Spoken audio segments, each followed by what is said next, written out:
Ọ̀ságìrì Rọ̀bíkà Wálíà iná ṣáàlẹ̀ kọ̀ọ̀lá sá a máa fi àkókò yà máa fi pè bàbá wa Emeritus Professor Banji Akintoye mo fi sọ̀rọ̀ mo fi pè yín bàbá ẹ bá gbóhùn sókè kí ẹ bá wa kí ọmọ Yorùbá kí ẹ bá wa ṣàlàyé ọ̀rọ̀ fún wọn ọ̀rọ̀ tí ọmọ Yorùbá ti ń dúró dè tó fẹ́ gbọ́ ni ẹ ní agbára tí Ọlọ́run ọ̀rọ̀ tó máa ṣe wá ní àǹfààní tí ó máa dùn wá nínú tí ó máa kó wa yọ ní oko ẹrú òun náà ló máa jáde ní ẹni bàbá wa ní alẹ́ ẹ ṣe bàbá mi bá mi gbóhùn sókè tẹ bá wà bẹ́ẹ̀ sà bàbá ti wà níkàlẹ̀ láti di ọmọ ìṣẹ̀jẹ̀ ṣe. lásìkò lọ́jọ́ èyí níjọ́ kẹwàá oṣù karùn-ún 2025 mo kí yín pẹ̀lú ìrẹ̀lẹ̀ níwájú Olódùmarè tó dá wa àti ọpẹ́ níwájú wọn pé àwọn ló dá àwọn Yorùbá tá a fi yàtọ̀ bá ṣe yàtọ̀ láàrin ọmọ ìlú Ọlọ́run fún wa nílẹ̀ tó ń ṣàn fún wàrà tí ó ní tó lè ṣe àwa fúnra wa lámọ̀ ìlú tó mọ nǹkan ṣe lọ́pọ̀lọpọ̀ tó ní làákàyè tó sì ní intellect adúpẹ́ lọ́wọ́ Ọlọ́run lẹ́ni tí mo ń pè yín it's a great day. It's a great day and we must start by humbling ourselves before our God. Mo dúpẹ́ lọ́wọ́ Ọlọ́run mo dẹ̀ dúpẹ́ lọ́wọ́ gbogbo ní gbogbo wàhálà tẹ́ ti ń ṣe láti bí ọdún bíi márùn-ún mẹ́fà nípa ìlọsíwájú Yorùbá nípa ìràpadà Yorùbá.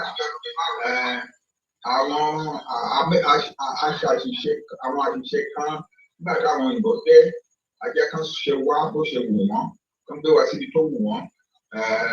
Ṣùgbọ́n Ọlọ́run Olódùmarè ti promise àwa pé kò síjọ́ ká máa lọlẹ̀ àní lọlẹ̀ a lè fẹ́ dìde padà síbi tí a belong to.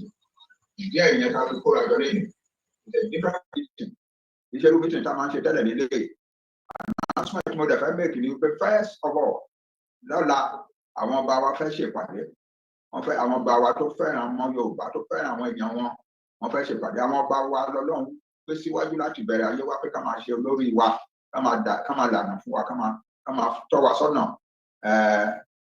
gbogbo nǹkan yí padà àwọn ọba wa ó dàbí pé wọn jẹ́ kán lẹ́nu mọ́ ṣùgbọ́n lágbára Olódùmarè nípa ìfẹ́ olùgbàlà Ọlọ́run wa nípa ìfẹ́ Olódùmarè àwọn ọba wa rẹ́dì láti wá sọ̀rọ̀ síta bí ẹ̀ báyìí wọn àdẹ sọ̀rọ̀ láti gbọ́ ẹnì wọn fẹ́ sọ̀rọ̀ bí ọba ṣe máa ń sọ̀rọ̀ náà ni ọba máa ń lead ni ọba máa ń gbàdúrà fáwọn ènìyàn ni nítorí náà lọ́la wọ́n fẹ́ ṣe ìpàdé ẹ má sọ pé àwa tá à ń ṣe self determination lápò àwọn ọba rárá àwọn ọba wa fúnra wọn náà fẹ́ ṣètò ara wọn a sì dúpẹ́ lọ́wọ́ Ọlọ́run fún ìyẹn tó bá ní nǹkan mìíràn tá a fẹ́ ṣe àjẹ́ kó bọ̀wọ̀ fún wọn kán ṣèpàdé wọn tán lọ́la tó bá di lálẹ́ ọ̀la àwa make another announcement bó ṣe jẹ́ nìyẹn ẹ̀bẹ̀ tí mo fẹ́ bẹ̀ gbogbo ọmọ Yorùbá ni pé ẹ máa retí lálẹ́ ọ̀la nígbà tá a bá ṣe announcement wa tí n bá ní láàárọ̀ ọ̀la nìyẹn lọ́la o tí n bá ní láàárọ̀ ọ̀la gbogbo wa ká jí síta ká máa dúpẹ́ lọ́wọ́ Ọlọ́run ká máa jó níwájú ilé wa nìkan ká máa tó àbúkọ́ òun lọ báyàn kankan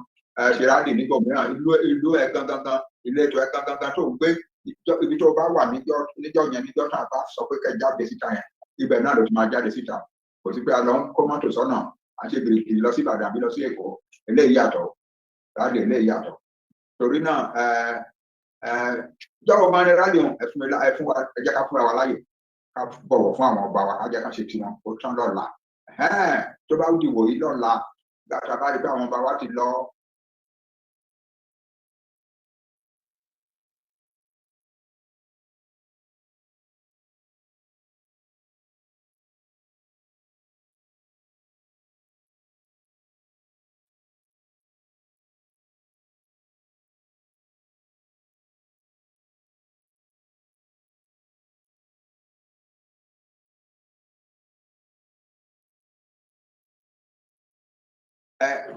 Ẹnìkan kan má dúró sílẹ̀ jẹ́ ká jáde síta o a dẹ̀ ti sọ fún yín a ti ṣàlàyé ẹ̀ láíláí wípé aṣọ funfun ni kí gbogbo àwọ̀ jáde níjọ́ yẹn jọ́ta bá máa jáde yẹn ọ̀tọ̀ ládàá máa sọ fún yín jọ́ta máa jáde mo kí gbogbo yín o ẹ máa múra sílẹ̀ o ẹ máa ṣètò tó dáa sílẹ̀ kí ìrìn wa náà kó bá lè lọ dáadáa gbogbo nǹkan tá a máa ṣe ní rálì yẹn màá máa sọ fún yín nígbò yìí ọ̀la lágbára Olódùmarè kí kálukú lọ múra o ẹ ṣe ọmọ kí yín o mo bá yín yọ ọmọ Oòduà mo bá yín yọ àsìkò náà ti tó mo bá yín yọ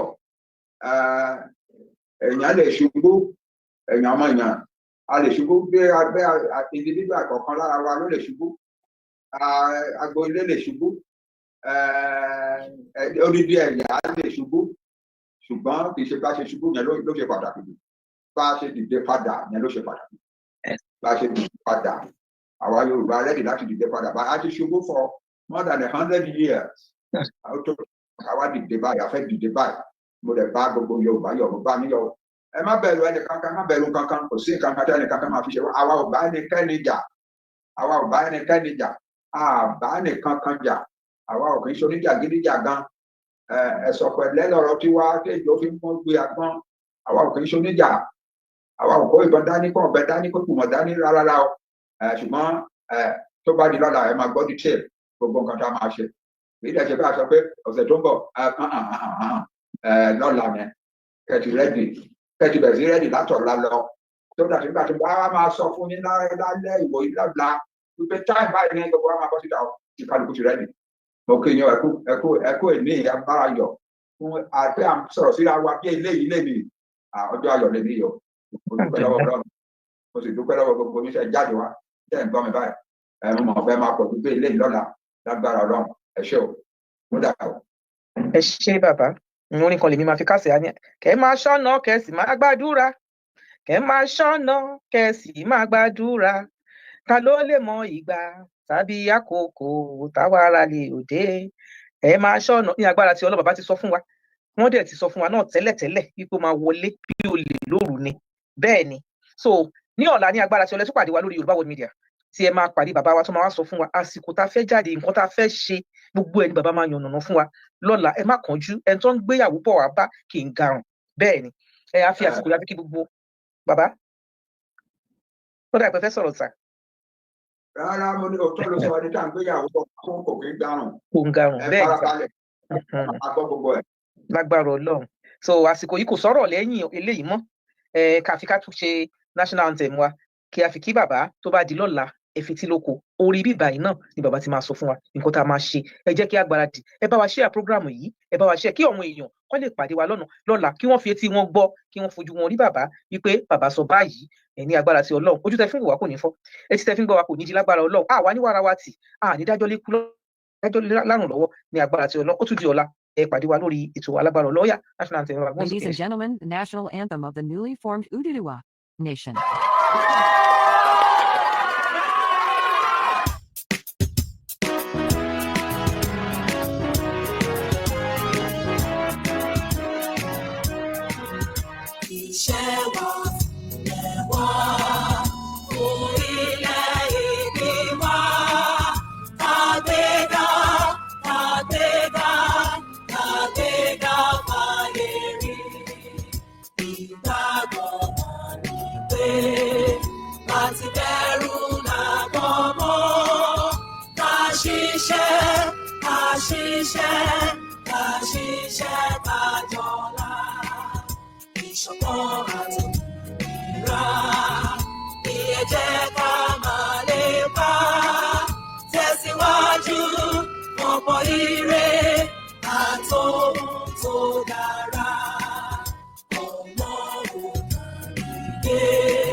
Mo jẹ́ ìjẹ́ fún orílẹ̀-èdè mi ilẹ̀ Odùduwà tó ń ṣàn fún wàrà àti fún oyin, ilẹ̀ tó kún fún àwọn akọni ọgbọ́n, ètò àti òye.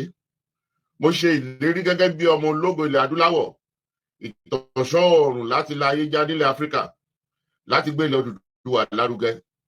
Mo pinnu láti fìmọ̀ ṣọ̀kan fún ìlọsíwájú ìran Yorùbá. Mo fọwọ́ sọ̀yà pé n kò ní dalẹ̀ tàbí ṣọ̀tẹ̀ sí ìṣọ̀kan àti ìtẹ̀síwájú orílẹ̀-èdè mi ilẹ̀ Odùduwà. Èmi yóò fi gbogbo ipá, ọkàn, iṣẹ́, ọgbọ́n àti ìṣe mi sin orílẹ̀-èdè mi ní òtítọ́ àti lódodo títí ọjọ́ ayé mi. Gbogbo ìyànjú àwọn akọni tó ti lọ kò ní já sófo láti ọwọ́ mi títí dé ìrandíran tí ń bọ̀ lẹ́yìn. Mo ṣe ìlérí pé ẹ̀sìn tàbí ìṣèlú kò ní yà wá nílẹ̀ Odùduwà. Tó bá wáyé bẹ́ẹ̀, mo lè lo ọkàn ẹ̀jẹ̀ tó kù sára mi láti fi ṣègbè àti jàjàgbara fún orílẹ̀-èdè mi. Ilẹ̀ Odùduwà, ìran Yorùbá, èdè kan, àṣà kan àti ìṣe kan ló so wá pọ̀ láéláé lágbára Elédùà.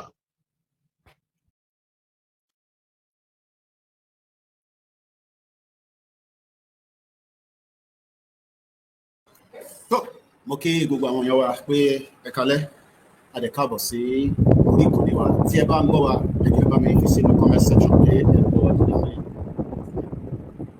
ẹ bá ń gbọ́ wa ẹ bá wa fi sínú comment section torí a ti wọnú ètò lọ báyìí we have technical glitch at the beginning ẹ̀jẹ̀ bá mi máa fi sínú comment section tí ẹ bá ń gbọ́ intan sọ láti inú studio wa ẹjọ́ torí Ọlọ́run torí a lè máa ṣe wàhálà kí ẹ má gbọ́ wa torí tí yín náà làwọn náà ṣe wà níbí báyìí mo fẹ́ máa rí comment section yìí pé ẹ̀ ń gbọ́ wa torí ètò náà ti fi wọlé báyìí a ṣe lo ẹ̀bà tán ni so energy díẹ̀ ti wà lára ẹ bá mi máa gbọ́wọ́lé share button ẹjọ́ torí Ọlọ́run torí àti máa wọnú ètò lọ tẹ bá ń gbọ́ mi ẹ bá mi máa fi sínú comment section pé ẹ ń gbọ́ mi o ẹ ṣe gan ni bàbá wa Gbọ́láwọn a máa kọ́kọ́ play Koiki Media soundtrack wa kí a fi get gbogbo àwọn platforms wa tó kù káwọn náà lè darapọ̀ mọ́ wa torí pé aláti replay broadcast yẹn torí we had technical glitch lẹ́ẹ̀kan àmọ́ tó ṣẹlẹ̀ ẹ mọ̀ pé mo sọ fún yín pé StreamYard yìí a ṣe ń lò ní àdẹ̀mọ́ bí ọwọ́ ẹ̀ ṣe rí àmọ́ àdẹ̀sọ́ kó disappoint wa bẹ́ẹ̀ mi ni mo mọ ètò yẹ kí n ṣe láti gbé Zoom a gbé Zoom yẹn wọlé àmọ́ kò fún mi ní audio àwọn staff mi wọ́n ṣiṣẹ́ back and forth àmọ́ for whatever reason àti replay in tí bàbá sọ lẹ́yìn yẹn làwa máa wá wọnú ètò táwa máa jọ gbé ọ̀rọ̀ yẹn yẹ̀ wò torí pé wọ́n ní lọ́la àwọn bá máa bá wa sọ̀rọ̀ gbogbo ẹ̀yin náà la máa bára wa sọ ẹjọ́ ẹ bá mi máa gbọ́lé ẹ pa àwọn yẹn wọlé o ètò ìtì tán ètò ṣẹ̀fẹ̀ bẹ̀rẹ̀ ni ẹ ṣe gan ni wọ́n ló clear dáadáa èmi náà máa gbé kámẹ́rà mi wọlé àmọ́ ká tó gbé kámẹ́rà wọlé ẹ jẹ́ ká kọ́kọ́ mú eléyìí ká fi bẹ̀rẹ̀ ètò náà mú kí gbogbo ọmọ Yorùbá onílé lóko ẹ ṣe gan ni bẹ̀ ṣe ń gbọ́ wa èyí tẹ̀ ní credit ẹjọ́ ẹ bá wa tètè ra credit sórí fóònù yín torí pé ọ̀rọ̀ sì fi jáde lálẹ́ yìí kí gbogbo wa bára wa sọ̀rọ̀ bàbá ti sọ̀rọ̀ kí ni bàbá sọ àlàyé olówó àánú ẹ̀ gbogbo yẹn náà làwa máa ṣàlàyé lórí ìkànnì wa tá ń pè ní Koiki Media bringing the world closer to your doorsteps. Let's go start with this. Ẹ jẹ́ ká wọlé báyìí náà ń bọ̀. The world closer to your doorstep. Koiki Media, Koiki Media, Koiki Media, we bring it the world closer to your doorstep. Koiki Media, Koiki Media, Koiki Media, we bring it the world closer to your doorstep. Àwọn sọ́lára àgbà yìí dá, àwa ló láṣà àti èdè. Ìgbéde lárugẹ nílẹ̀ Oòduà o, àwa gangan ni bàbá. Koiki Media, Koiki Media, Koiki Media, we bring it the world closer to your doorstep. They never sabi wetin we carry for her. But they move closer before they go sabi. I said they never know wetin we carry for body. But they move closer before they go sabi. Ọ̀kìn lọ lọ́jà ẹyẹ ìníhùn ló lájú. Ẹyẹ tó lórí kodò bí àdó wọn pẹ̀lẹ́ lẹ́nu.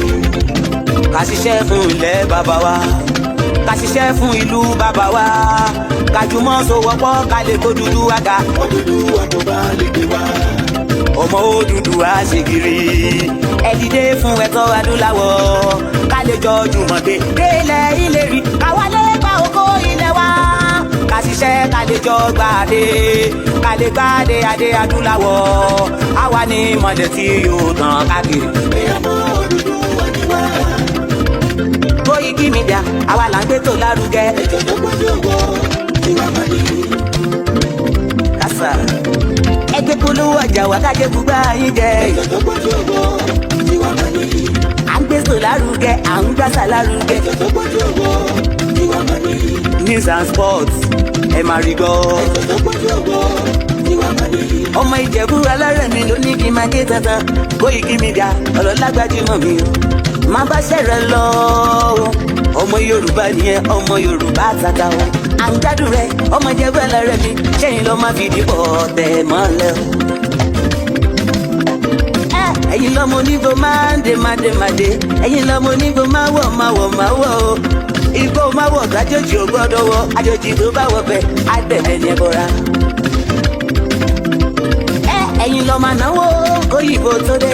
Ìgbà tó yìnbó dé o, owó náà dẹ́ tún pọ̀ sí o. Koiki Media sáwa ní bàbá. Koiki Media àwọn ní bàbá. Koiki Media àwọn ní bàbá. Àdáńsọ àtúnpèrè gidi. Koiki Media àwọn ní bàbá. Àwa là ń gbé tó lárugẹ jẹ́ ká jọ gbọ́ o. Koiki Media àwọn ní bàbá. Àkúnjà fẹ́tọ̀ ilẹ̀ wa fẹ́tọ̀ ilẹ̀ Yorùbá. Koiki Media àwọn ní bàbá. Ọmọ Oòduà ni wá o tọkàntọkàn. Koiki Media àwọn ní bàbá. eégún tí ó ṣe bí lébi òsì àdìmú bàbá iyọ̀. Koiki Media, àwọn ni bàbá. We bring you one closer to your doorstep. Koiki Media, àwọn ni bàbá. Afẹ́fẹ́ tó ń fẹ́ òòdùn kan ní oko lára ni. Koiki Media, àwọn ni bàbá. Àpèrègèdè Olódùmarè ló fún wa ṣe. Koiki Media, àwọn ni bàbá. Gbogbo ayé ẹ gbọ́, àwa ni bàbá o. Koiki Media, àwọn ni bàbá. Ẹ máa bọ̀ wá ẹgbẹ́ polówó ọjà yín wá o. Koiki Media, àwọn ni bàbá. Òdúdú alágbèdá ní òtítọ́ lágbèdá ní. Koiki Media, àwọn ni bàbá. Àkìsọ̀dálẹ̀, àkìsọ̀díkẹta. Koiki Media, àwọn ni bàbá. Àdúró tán, àtúnpèrègèdè. Koiki Media, àwọn ni bàbá. Koiki Media, we bring you one closer to your doorstep. Àwọn ni bàbá. Koiki Media is around. Is around, oh. Ladies and gentlemen,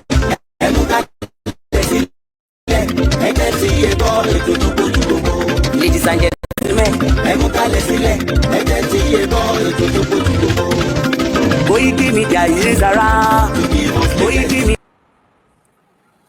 Wow, and a very good evening and welcome to a special broadcast coming from the Koiki Media studio from our Africa studio. Mo kí gbogbo wa káàkiri ibi tí ẹ bá ti ń gbọ́ wa tí ẹ ti ń fi gbogbo ibi tí ẹ ti ń wò wá torí àwọn kan wò wá ni àwọn kan gbọ́ wa. Mo kí wa pé ẹ kálẹ́ ẹ káàbọ̀ sórí ìkànnì wa tí à ń pè ní Koiki Media Live.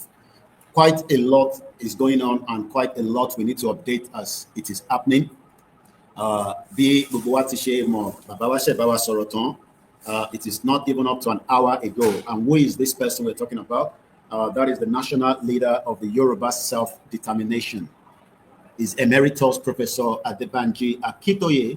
I've just spoken to millions of the Yoruba people around the world. If you can hear me, please let me know in the comment section.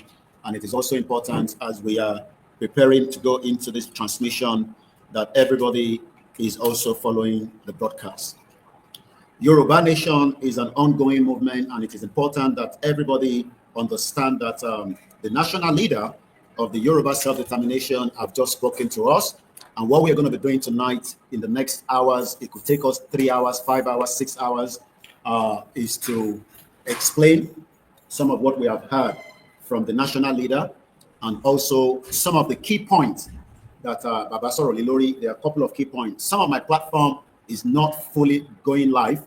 So that means we need to connect those platforms as quickly as possible so that we can bring everybody in so that Hanima repeats the Arawa. So that is what I'm going to be doing tonight. So bear with me as I am still trying to bring my rest of the platform in so that as we're going simultaneously. Our Twitter is not yet live.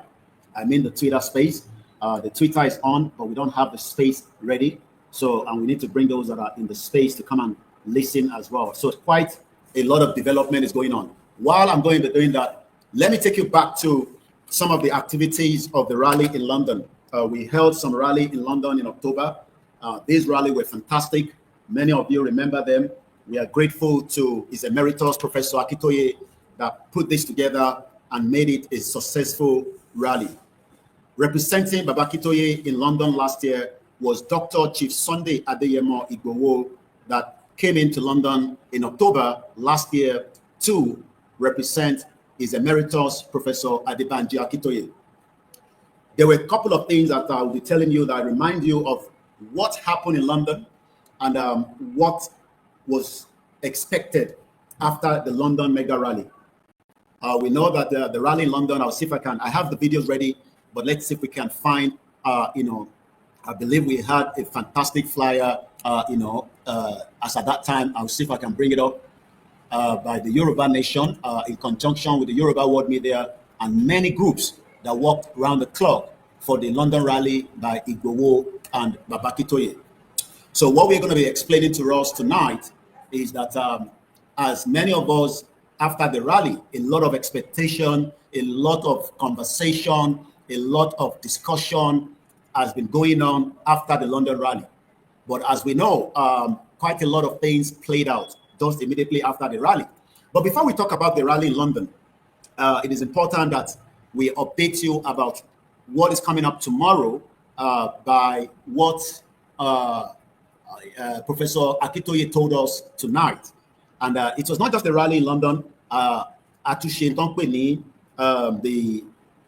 The dinner for Igbowo. I'm sure we had a dinner for Dr. Chief Sunday Adeyemo Igbowo as well. After that dinner, after that rally, we were told that the next rally would be in Nigeria, in Yoruba land precisely. And that means that expectation was high. A lot of people wanted to know what is going to happen, when it's going to happen. I still don't have that yet. So that I want us to be, because Baba Akintoye is the one that will be telling us, but he has said a couple of things that I'll be telling you based on what Baba has said. But before we go to what Baba said, let us quickly bring you this image on the screen. It is important that we know that you can hear me.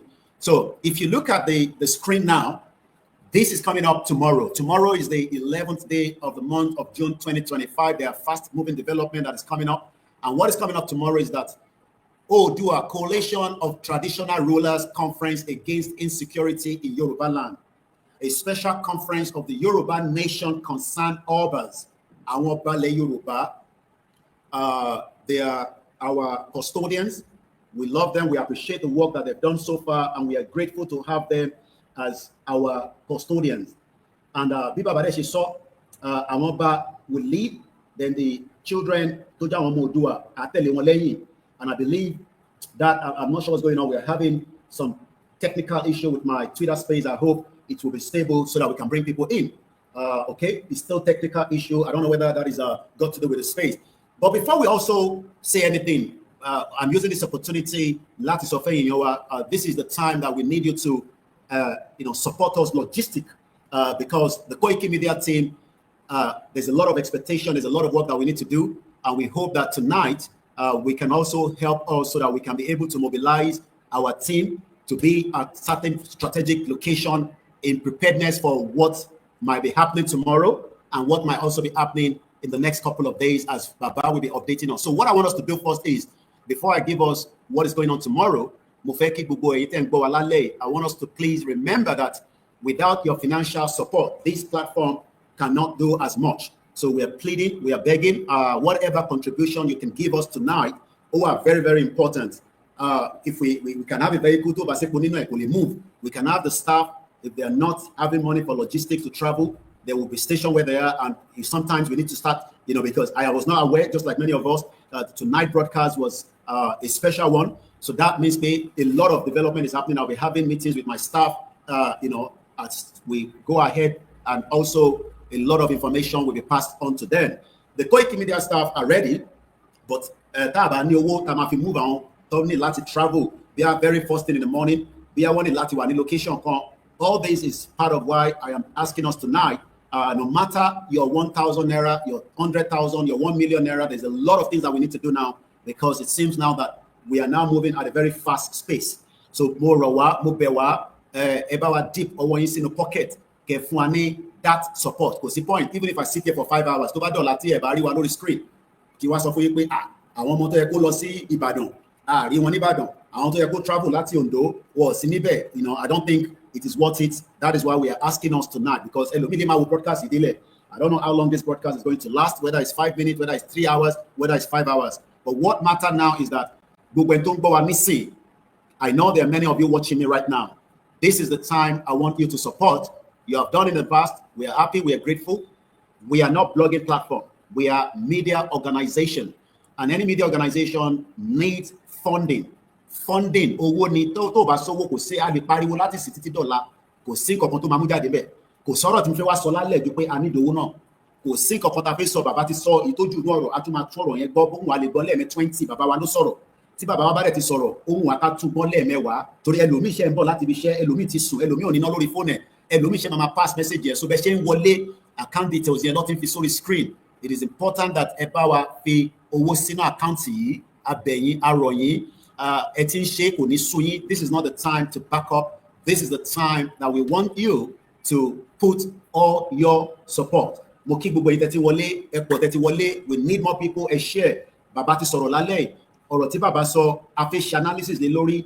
ọ̀rọ̀ tó ti ń sọ bọ̀ a máa ṣe analysis lè mú kí gbogbo ẹ̀yin èèyàn wa yẹn gbọ́n mi ẹ̀yin àbúrò mi gbogbo tí gbogbo wa ti ń retí it seems that it is getting closer and closer. I don't have a date yet so that kẹ́ máa lọ sọ pé Koiki ti níjọba ẹni I don't have a date.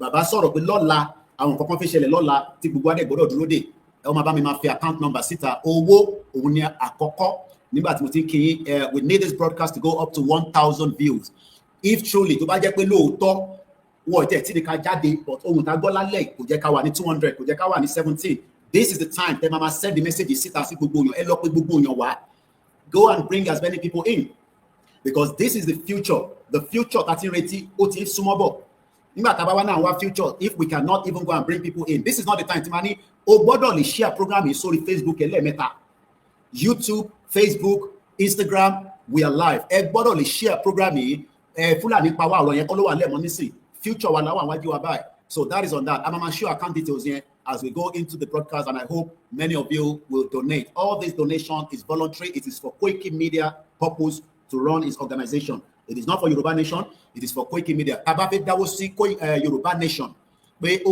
Support, which is very, very important. I will quickly bring us where you can do that. www.ysdm.org. There's a section there that says donate. It is important that people donate. Donate. Owó la máa lò. Kò ṣe pé ẹnu la máa lọ fi ṣe.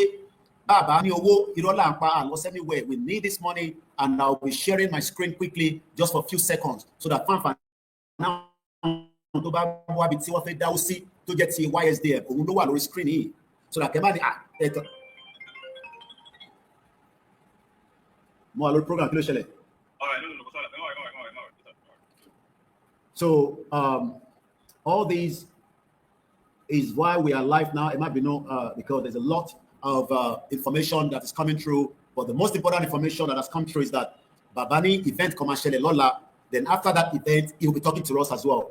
Nígbà oni Baba Maba sọ Lola, I have no idea. So the boundary screen me, ẹ tẹ́ wo mi, ẹ jẹ́ kí n mọ̀ pé ẹ bá mi change the channel please. Ẹ bá mi fi sí kọ́tà tó mi. The boundary screen me nísìn, where's the remote here? The boundary screen me, ẹ jẹ́ kí n mọ̀ so that the boundary screen me will let me know because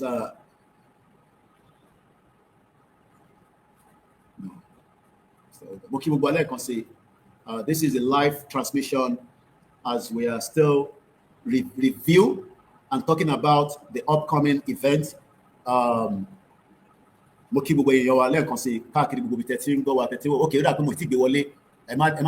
I think I should add it. Stream so add it so stage I didn't realize that I didn't add it earlier. Remove this, then add that one as well. Yeah, so that is where you are going to do donation. So support the YSDM. This is how you're going to do it. Also the link there. Donate. Straightforward. Expectation to Yoruba, donate, láti support. Ẹni tó ìtì pín program yìí, ẹni tó love ẹ̀ tó share. Mo believe pé gbogbo wa ni ọmọ Yorùbá àtàtà. Àsìkò tá gbọ́dọ̀ pín program yìí ni, àsìkò tá gbọ́dọ̀ share lélẹ̀. Èlé ò ṣe pé mo fẹ́ kọ́ mọ̀ pé mo ń ṣe Yorùbá nation. Kò sí nǹkan kan tó ń báyàn lẹ́rù. Ẹ bá mi fi First Bank náà síta. Okay, tó ṣe. Àsìkò tí yàn máa ń sọ pé kọ́ mọ̀ pé mi náà ṣe Yorùbá nation. Kó má jẹ́ pé Ìgbòho nìkan ló mọ̀ pé ṣe Yorùbá nation. Má fi Yorùbá nation má hide sábẹ́ pé òfin jẹ́ kọ́mọ̀ ẹ ṣe gan ni gbogbo ẹ̀yin tẹ́ ti darapọ̀ mọ́ wa gbogbo ẹ̀yin tẹ́ wà lórí Facebook gbogbo náà ni mo kí láti Kwara State ilẹ̀ Yorùbá ni Kogi State ilẹ̀ Yorùbá ni Ondo State ilẹ̀ Yorùbá ni Ọ̀yọ́ State ilẹ̀ Yorùbá ni Èkìtì State ilẹ̀ Yorùbá ni Ọ̀ṣun State ilẹ̀ Yorùbá ni Ọ̀yọ́ ilẹ̀ Yorùbá Ogun State ilẹ̀ Yorùbá títí dé Lagos State adẹ̀lẹ́tọ̀ for self-determination. So that is on the details there. So now that I've been able to show you the YSDM, let me add my own back quickly again, and then I'll have a one program yellow dear. Let me say, account number, you can do the OP, to send the Sinera, and send the First Bank, or send the my UK account or the PayPal. In any media, it is ethical. In your life, so far when you're supporting organization here, but it is voluntary. You don't have to. But if you do, you are helping that media organization. So tabani ke support wa ta de so ni orekore ko se platform wa nìkan ló ti máa ń sọ gbogbo àwọn media tó bá jẹ́ pé media tó ń jàjàngbara àti tó jàjàngbara tó wà on the truth of the masses. Torí pé àwọn tó kù nísìn government ló fund wọn àbáwọn tí ó jẹ́ tó lóṣèlú tẹ́ pé wọ́n ti fi ilẹ̀ Yorùbá wọ́n ti fi dalẹ̀ wọ́n fi kọ́ media platform wọn gbogbo alámọ̀ wọn àní láti dárúkọ wọn. But mo kàn fi fún wa ní example torí pé ta bá sọ àwọn kan máa ń rò pé bóyá àsọdùn ni. So I just want us to look at this organization. A máa show wọn fún yín nísìn. Màá kàn fẹ́ kẹ́ gbọ́ pé the same thing tèmi náà bá sọ, and this was the one tó ṣe ní 5 hours ago.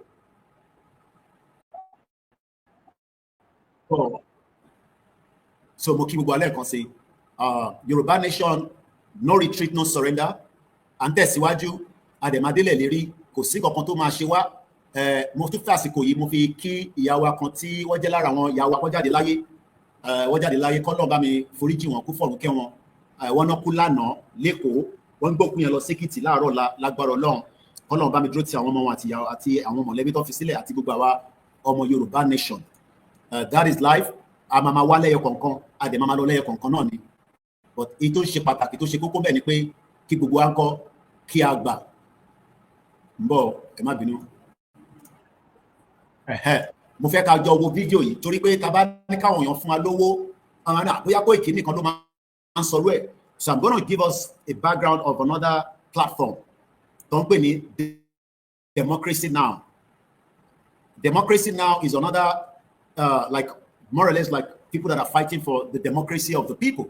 So let's stop that one and let's bring another one in. So I'm not bringing that one in, then I will then go into the broadcast. Then so let me share the screen again and give us this channel. Mo fẹ́ ká gbọ́ nǹkan tí arábìnrin sọ, mo fẹ́ ká jọ gbọ́ láti the beginning. Ẹ jẹ́ ká jọ farabalẹ̀ ká gbọ́.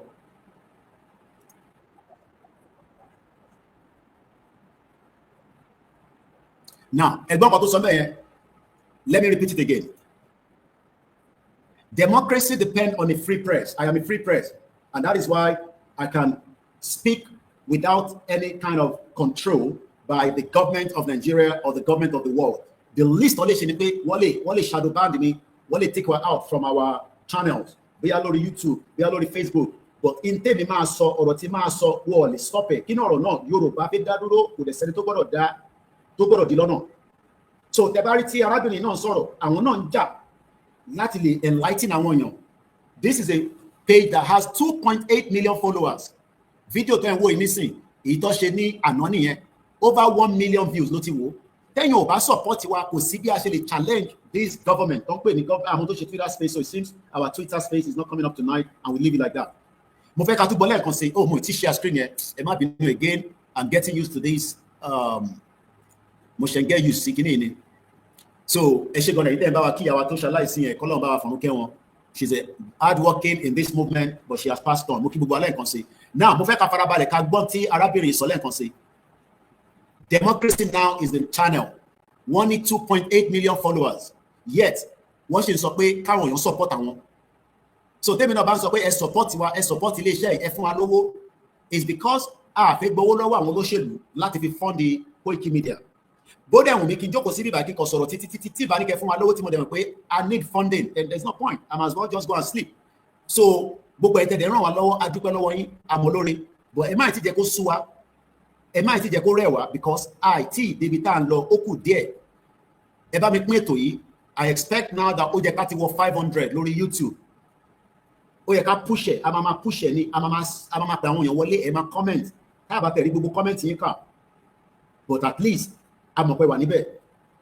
Àsìkò yóò kì í ṣe àsìkò tá a máa lọ sùn, àsìkò tí ṣáà ti wà lójúṣẹ́ báyìí. Torí pé èèyàn tó fẹ́ lọ sùn, wọ́n ní olè máa dé lóru, tó ò bá dẹ̀ múra dáadáa, ó máa wọlé bí olè lóru ni. Ọ̀rọ̀ Yorùbá nation bàbá Tinubu máa wọlé bí olè lóru ni. Mo kí gbogbo àwọn medias wa pátá tó ń ṣiṣẹ́ round the clock.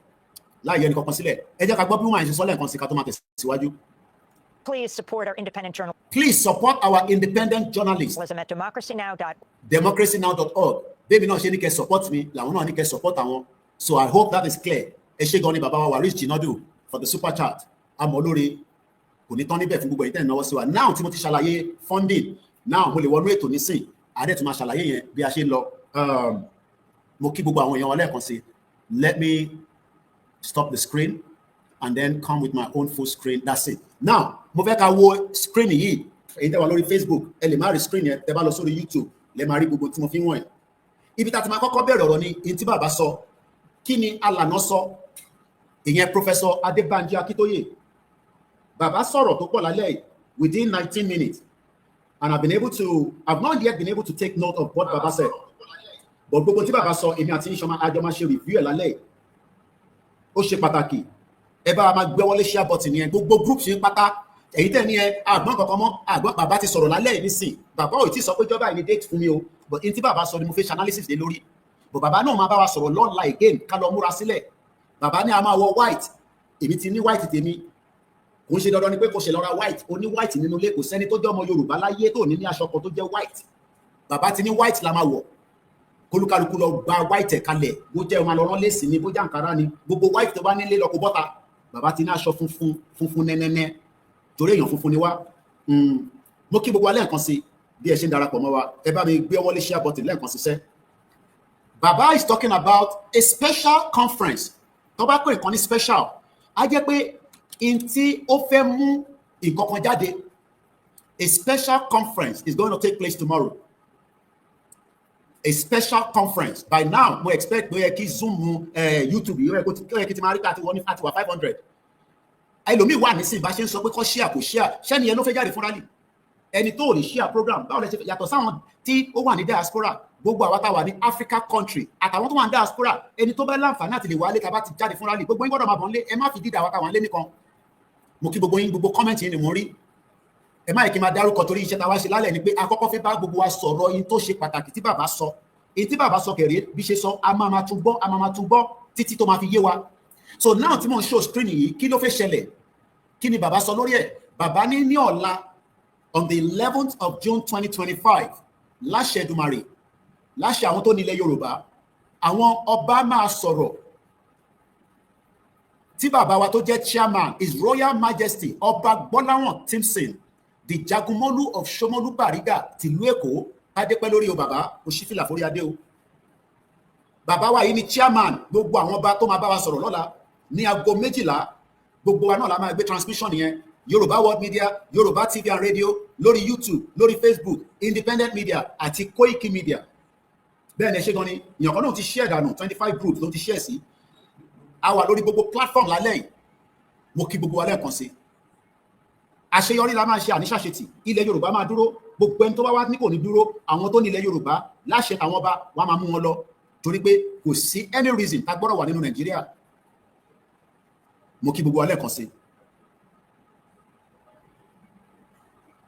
So bí mo ṣe ń sọ lọ, ilẹ̀ Yorùbá ti dúró, ibi tó kù sí òun náà là ń báṣẹ́ lọ báyìí, kò dẹ̀ ní sú ẹnì kankan nú wa, kò dẹ̀ ní rẹ̀ wá. Mo ní ọ̀la iṣẹ́ wọ́n ní àwọn ọba máa bá wa sọ̀rọ̀ tí chairman wọn jẹ́ His Royal Majesty Ọba Gbọ́láhàn Simpson.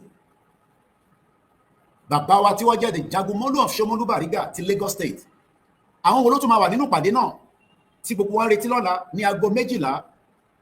A tún gbọ́ pé bàbá wa is emeritus professor Banji Akintoye. Àwọn náà máa wà nínú ìpàdé ọ̀hún.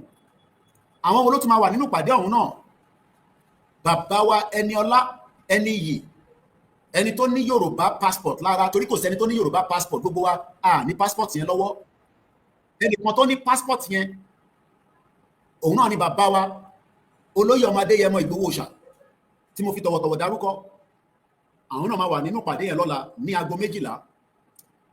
Àwọn òtún ni àtúnretí tó máa wà nínú ìpàdé náà, àwọn deputy méjèèjì tí a mọ̀ sí the deputy national leader of the diaspora YSDL, George ti diaspora Káyọ̀dé Ẹ̀mọ̀ọ́lá láti United Kingdom, wọ́n máa darapọ̀ mọ́ wa.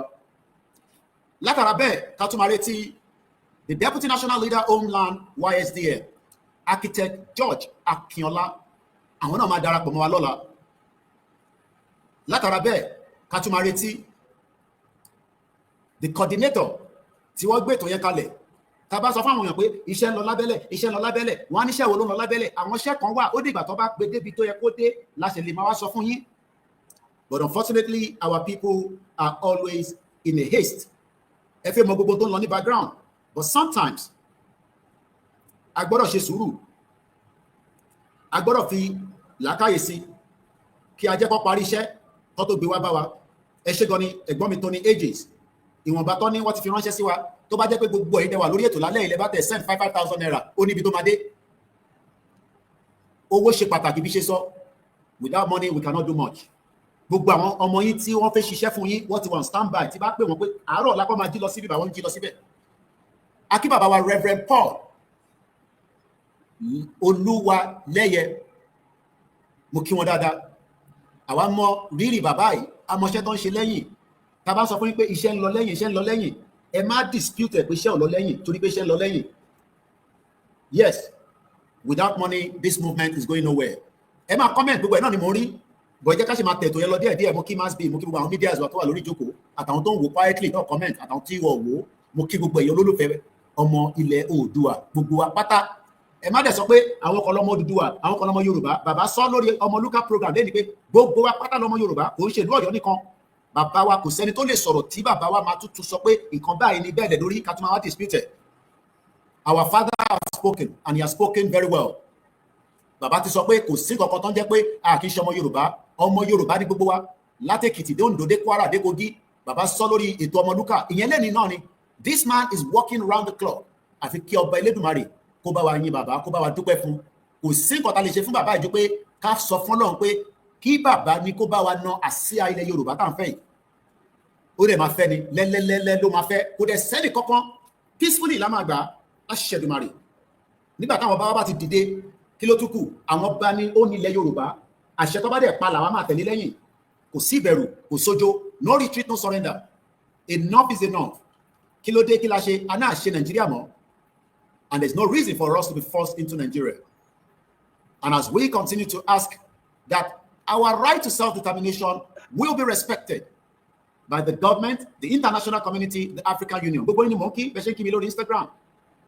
So ọ̀la yìí, nígbà tó bá parí ìpàdé yìí, bàbá tó wá náà máa padà wá tó wá bá wa sọ̀rọ̀ kan. Sọ̀rọ̀ tá a ti ń retí ni. Ẹ jẹ́ ká ní sùúrù kí bàbá wa sọ̀rọ̀ ẹ̀ fún wa lọ́la. But èyí tí bàbá sọ lálẹ́ yìí, ẹ jẹ́ kémi àti yín ká tún dọ̀tún gbọ́ lẹ́ẹ̀kan sí torí ẹlòmíì ó ṣẹ̀ ń darapọ̀ mọ́ program yẹn ni bóyá kò gbọ́ nígbà tí bàbá sọ̀rọ̀ so ẹ jẹ́ kí n lọ gbé ohun bàbá wa padà. Mo fẹ́ ká tún jọ gbọ́ lẹ́ẹ̀kan sí. Bàbá wa emeritus professor, the leader of the Yoruba movement. Mo kí gbogbo ilẹ̀ kan sí. Lórúkọ Jésù Kristi, ilẹ̀ Yorùbá ti dúró. Inshallah, ilẹ̀ Yorùbá ti dúró. Ọlọ́run gbogbo ọmọ Yorùbá tó lọ sí Mecca tó lọ ṣe ìtàn pè ní lára ntí Ọlọ́run ní kí Mùsùlùmí ṣe. The indigenous people will exit because Britain ò gbàyè lọ́wọ́ wa. Àwọn bá dẹ̀ ní right láti gbára wọn padà kúrò lọ́wọ́ Britain. But no, àwọn ọmọ wọn náà wọ́n ṣe Nàìjíríà mọ́. And we have had it and enough is enough. And we are heading home. Where is the home? Ilẹ̀ wa tàwa náà ni. We going nowhere apart from pé orí ilẹ̀ tàwa yẹn náà ni. And our right will be respected. Àfẹ́ ìjà, bó tó bá gbé ìjà wa, à defend ara wa pẹ̀lú gbogbo tá bá ní. We have the right to defend ourselves. It's our land and nobody can threaten us on our indigenous land. Kò sẹ́ni kankan tó gbọ́dọ̀ threaten wa.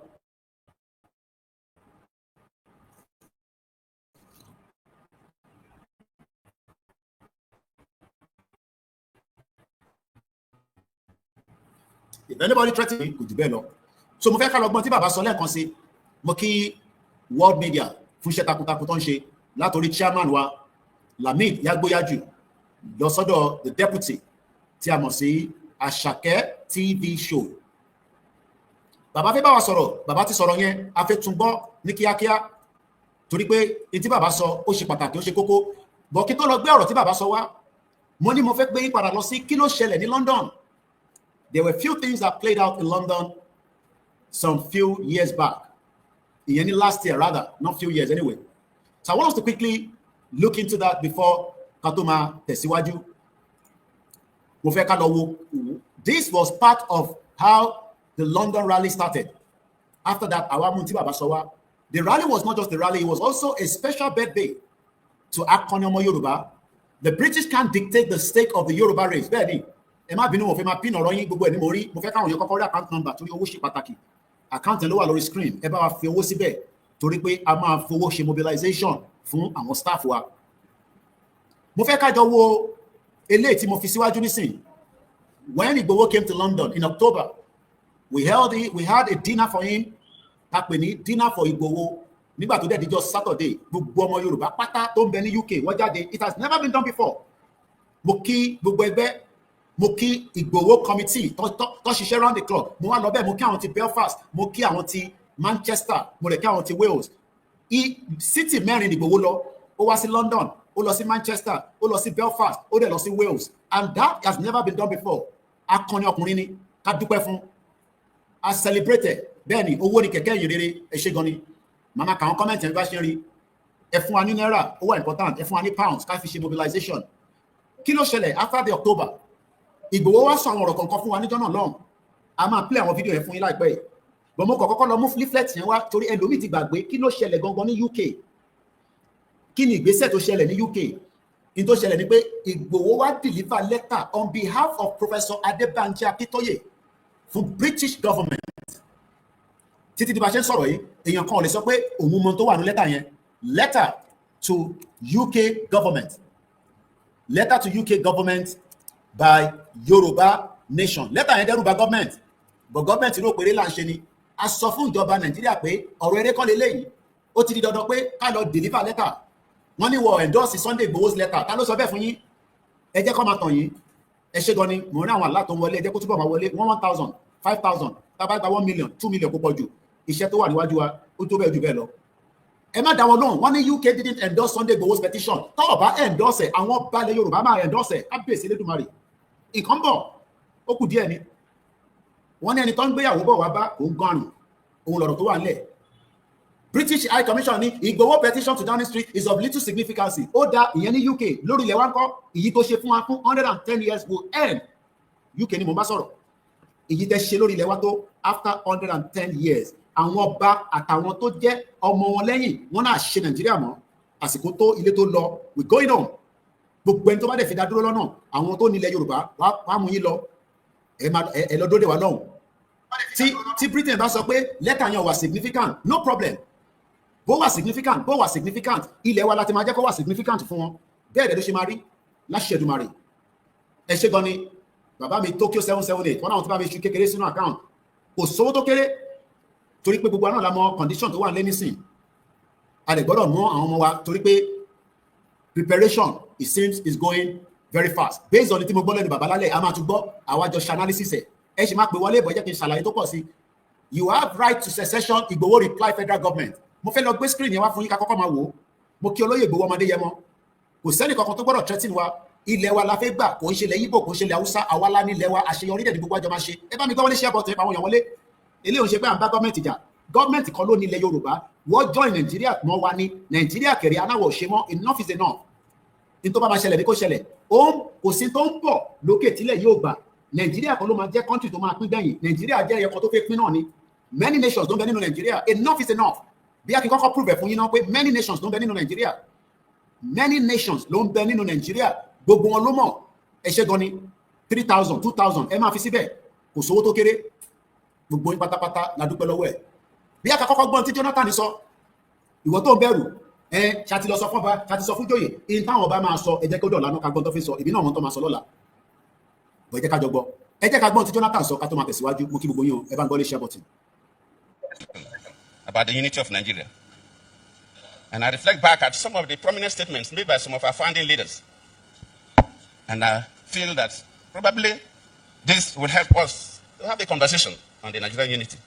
I just brought four, not to bore you. First, and I quote, not my statement, Nigeria is not a nation. It's a mere geographical expression. There are no Nigerians in the same sense as there are English, Welsh, or French. The word Nigerian is merely a distinctive appellation to distinguish those who live within the boundaries of Nigeria from those who do not. This is accredited to Chief Obafemi Awolowo, the former Prime Minister of the Western region. The second one, and I quote, it is true that we politicians always delight in talking loosely about the unity of Nigeria. 60 years ago, there was no country called Nigeria. What is now Nigeria consisted of several large and small communities, all of which were different in their outlooks and beliefs. The advent of the British and that of Western education has not materially altered the situation. And in many and varied communities have not knit themselves into a composite unit. This is accredited to Sir Amadou Bello, former Premier of Northern Region. The third, and I quote, since 1914, the British government has been trying to make Nigeria into one country. And this is why we will unbundle it. Since 1914, the British have been trying to make Nigeria into a one country, and it will be unbundled. Britain koloni lewa. The land does not belong to Britain. The land belongs to the indigenous people. It will have to be unbundled peacefully.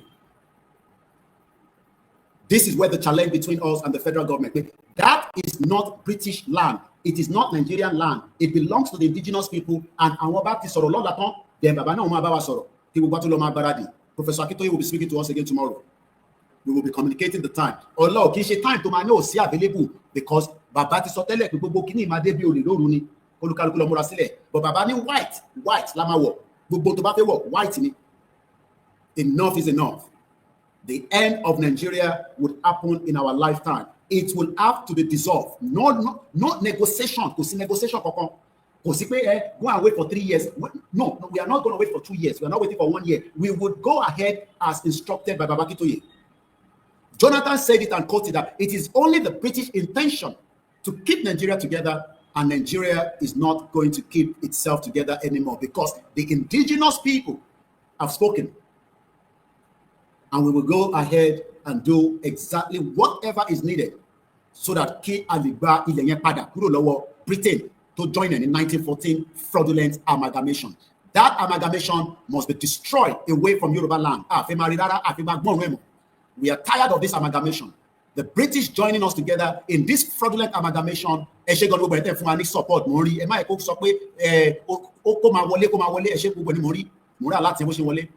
the British amalgamation in 1914 must now come to an end peacefully. Please share this program. Program 1,000. Enough is enough.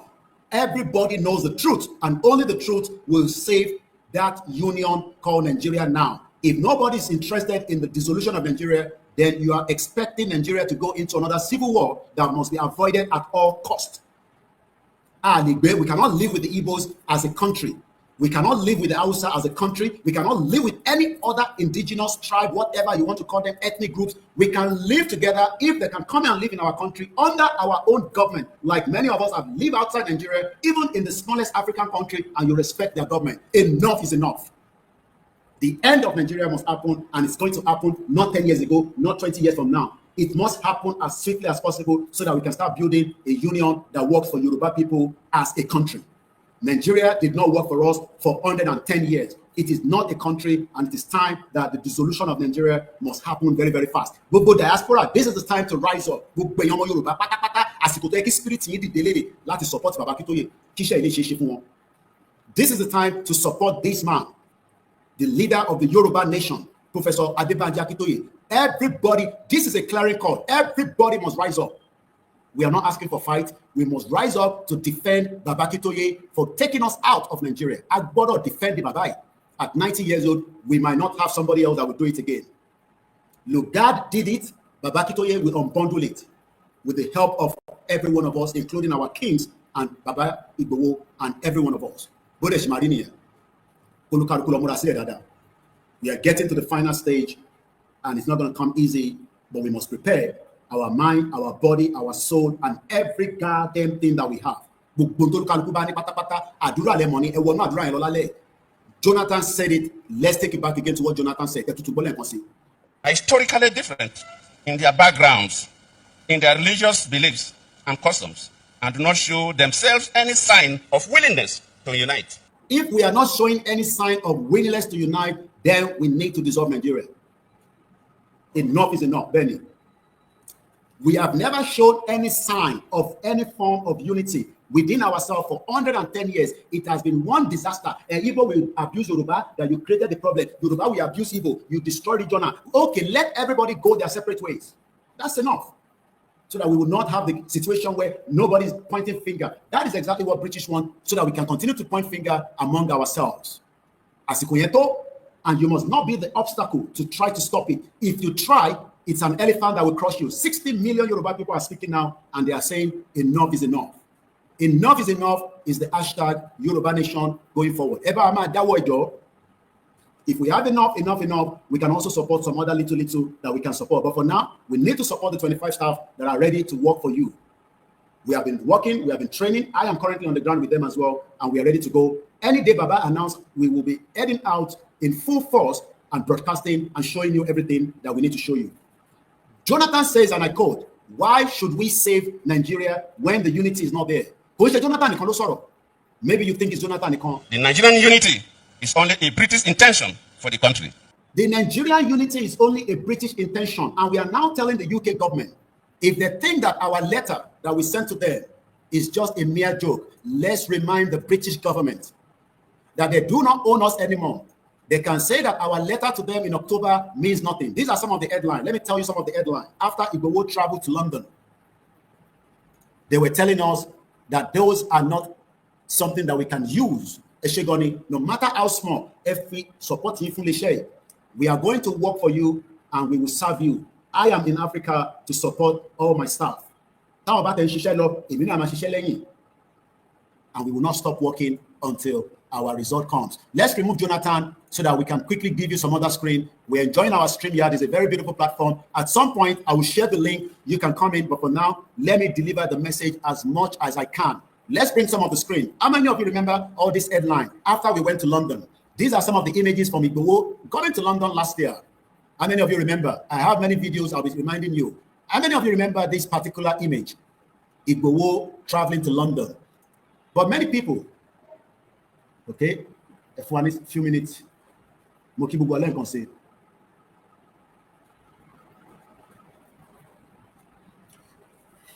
Yoruba Nation, no going back. Sunday Igboho petitioned the UK Prime Minister and urged support for Yoruba Nation. How many of you remember? 13th of October. The letter was delivered at exactly 2 p.m. local time in London, 1400 hours to number 10 Downing Street. In support of that letter was the leader of the Yoruba mega rally, the leader, Prophet Ologunoluwa, Alhaji Adeyeye, Gbedu, Kentos, and Fatai Ogunribido, and to me there as well, Olayomi Koiki. We all took the letter on behalf of Baba Akintoye and delivered it. But after that letter, many people came out and say, "Oh, Igboho did not go inside. It was just a letter outside." Okay, Igboho doesn't have to go inside, but on our land, Igboho have the right to mandate everybody to say, enough is enough, Yoruba people, we are going forward, and under the leadership of Baba Akintoye, we want our country. That is exactly what is going to happen. But that letter is a significant one. That letter has a big impact because the federal government reacted quickly. Because government of Mokwe, àwa lọmọ Yorùbá, tá máa fi ọgbọ́n, tá máa fi jáde kúrò ní Nigeria.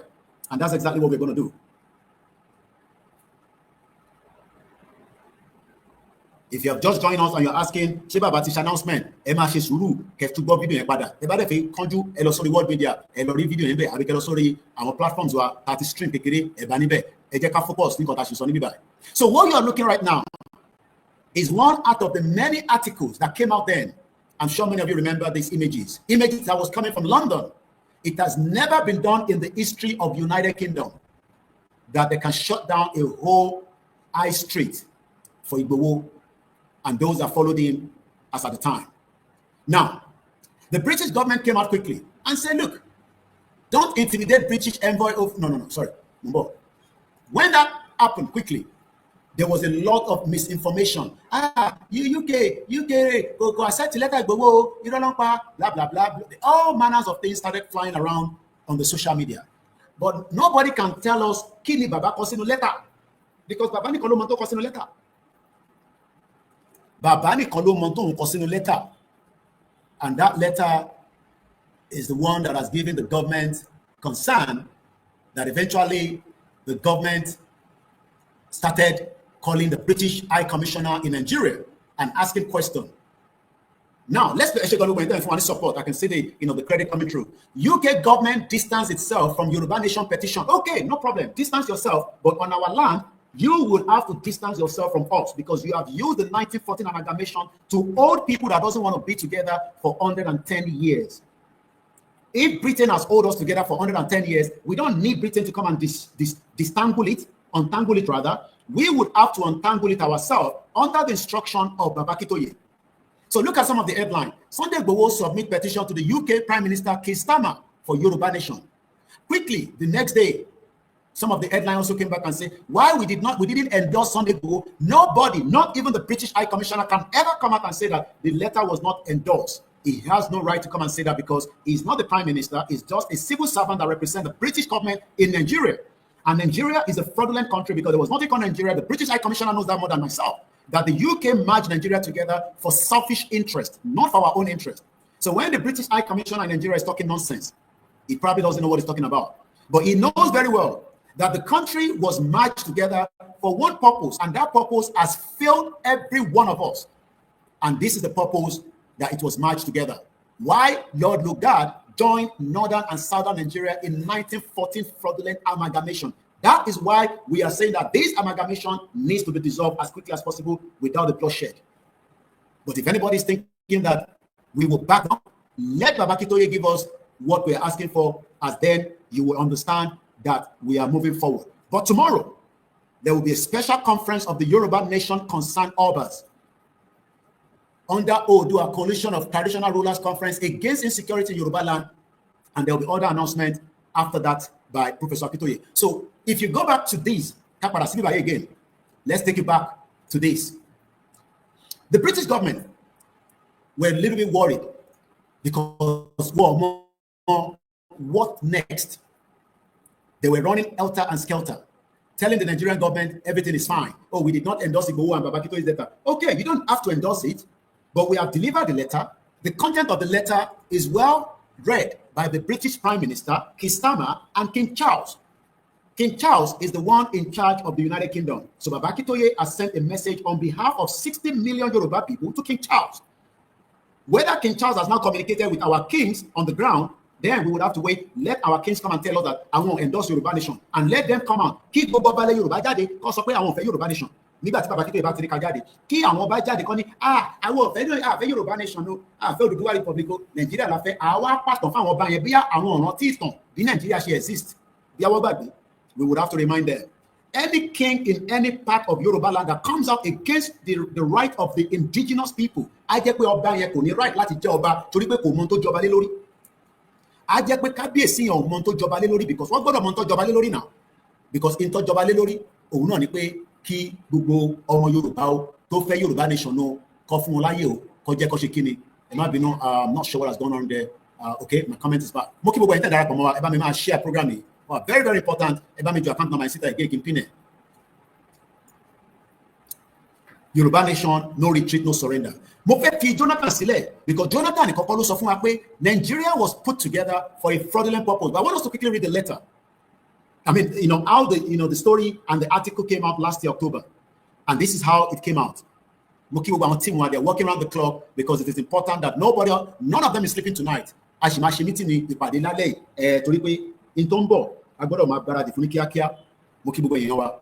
Mo fẹ́ ká padà sọ̀rọ̀ lẹ́tà tí bàbá wa ọmọ Adéyẹmọ tí wọ́n lọ deliver on behalf of millions of Yoruba people to the UK government.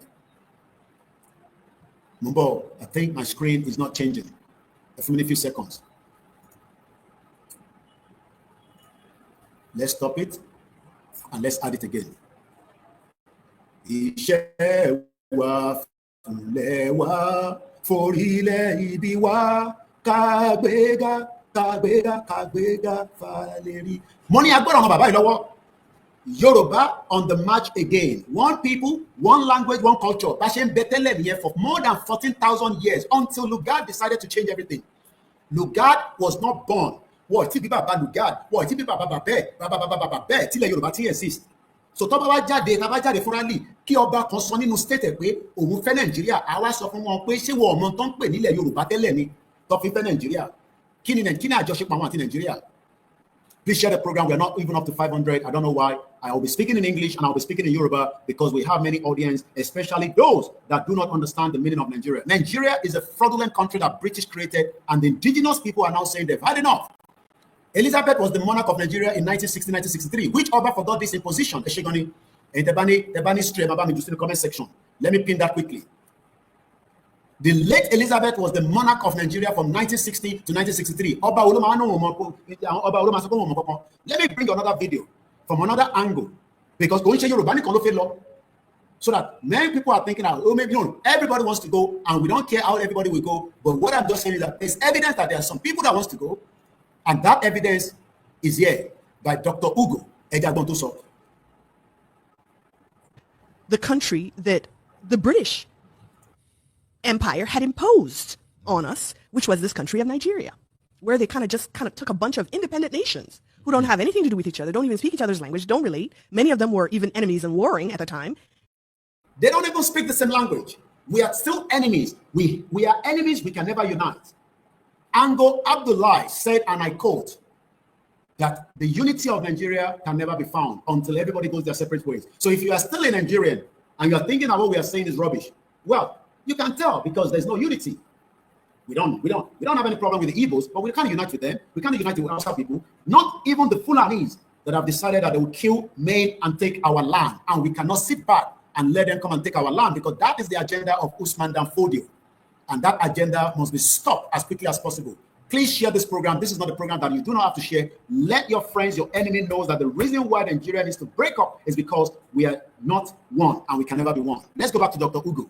Smush them all together and drew these arbitrary lines around them and called them countries and named those countries. Right. And it said, now y'all get along and do a country for us. And we can never get along, and we have never been getting along for the last 110 years. Apart from the criminal politicians from the Yoruba, the Middle Belt, the Hausa, the Igbo, the Fulani, that are deceiving millions of Nigerians that we are one. We can never be one. We can have a British passport, you can have a Biafra passport, an Hausa passport, a Yoruba passport, and a Job passport. There's nothing wrong in that. There are many countries that are not as big as Yoruba people. 60 million Yoruba people are saying that they've had enough, and enough is enough.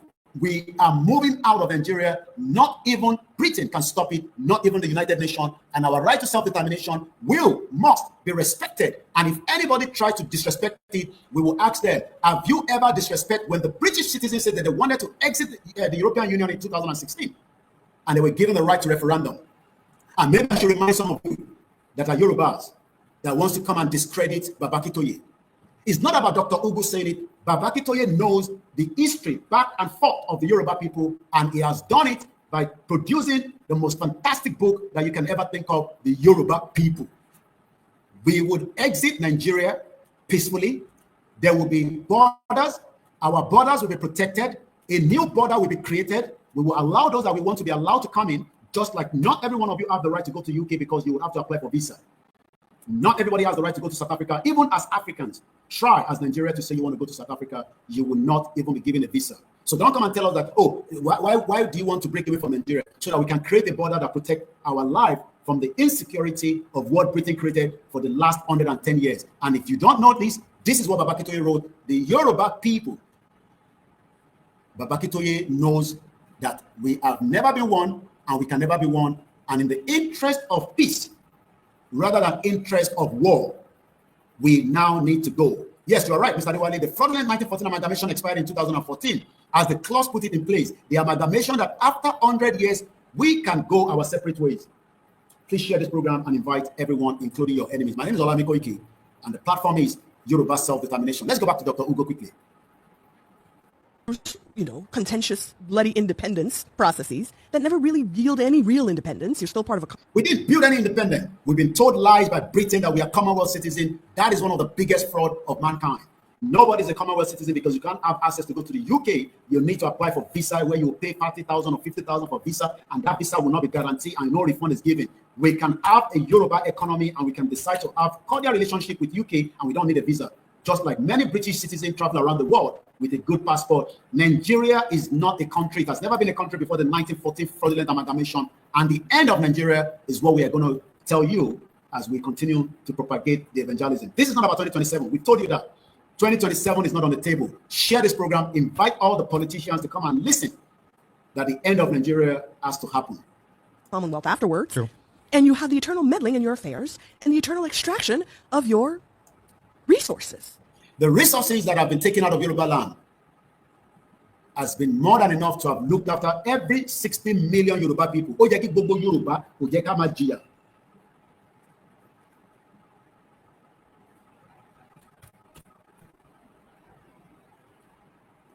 Kò jẹ́ kí ìyà jẹ ọmọ Yorùbá kankan. Ìdí tí a ṣe ń jẹ yín òun ni pé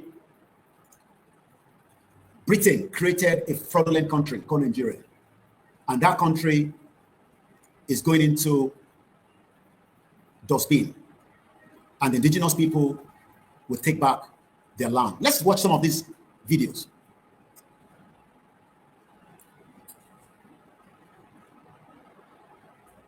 All right, give me a few minutes because it seems that some of those videos must have crashed. I'll bring them back in. These are some images from London during the rally. But before we go back into that, there was a special announcement that came tonight, a very special one from Professor Akintoye.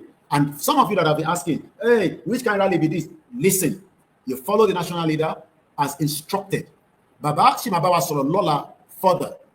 But Baba Tibawa Soro Lale. Now that we have some numbers, some of you that have missed what Baba said, let me replay that quickly so that you can understand what Professor Akintoye told us tonight, some few hours ago. So let's go back and watch what Baba said so that we can. Okay, 1 minute, bear with me. It's quite a lot on the screen already. So let's see how quickly we can bring that back in. We're moving forward and we are not moving backwards. And we are still on the right track. And nothing stops us from moving forward, which is exactly what we are doing right now. Okay, I have it ready.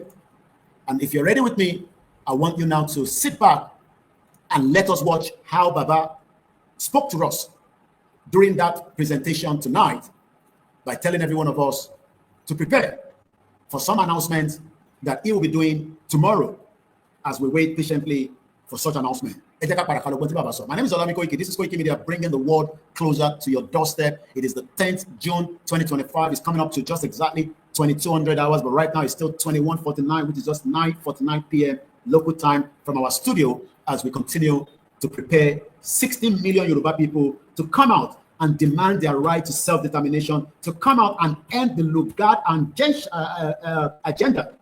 Ẹni tó bá ti jáde nígbà tó bá ní kẹ́ jáde á jẹ́ pé ẹ fẹ́ràn Lugard ju ìran yín lọ. Anybody tó bá jáde nígbà tí ó bá ní ká jáde á jẹ́ pé ẹni yẹn fẹ́ràn Lugard ju ilẹ̀ Yorùbá lọ nìyẹn. Lugard ló join it together. Bàbá Akintoye ló fẹ́ tú kalẹ̀ pẹ̀lú àṣẹ Ọlọ́run ni, àṣẹ Ọlọ́run dẹ̀ ni, àṣẹ Ọlọ́run ni, bàbá dẹ̀ ló máa tú lágbára àwọn tó láyé tó lọ́run. Inshallah, in Jesus' name. Let's watch how Baba spoke to us. My name is Olami Koiki.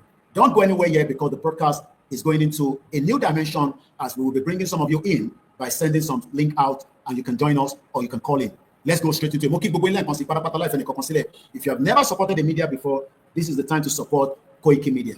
Ladies and gentlemen, national. Okay, I'm just going to forward it because I want us to go straight into it so that Kamato go. We'll just go straight to when Baba is about to start, and this is exactly it here.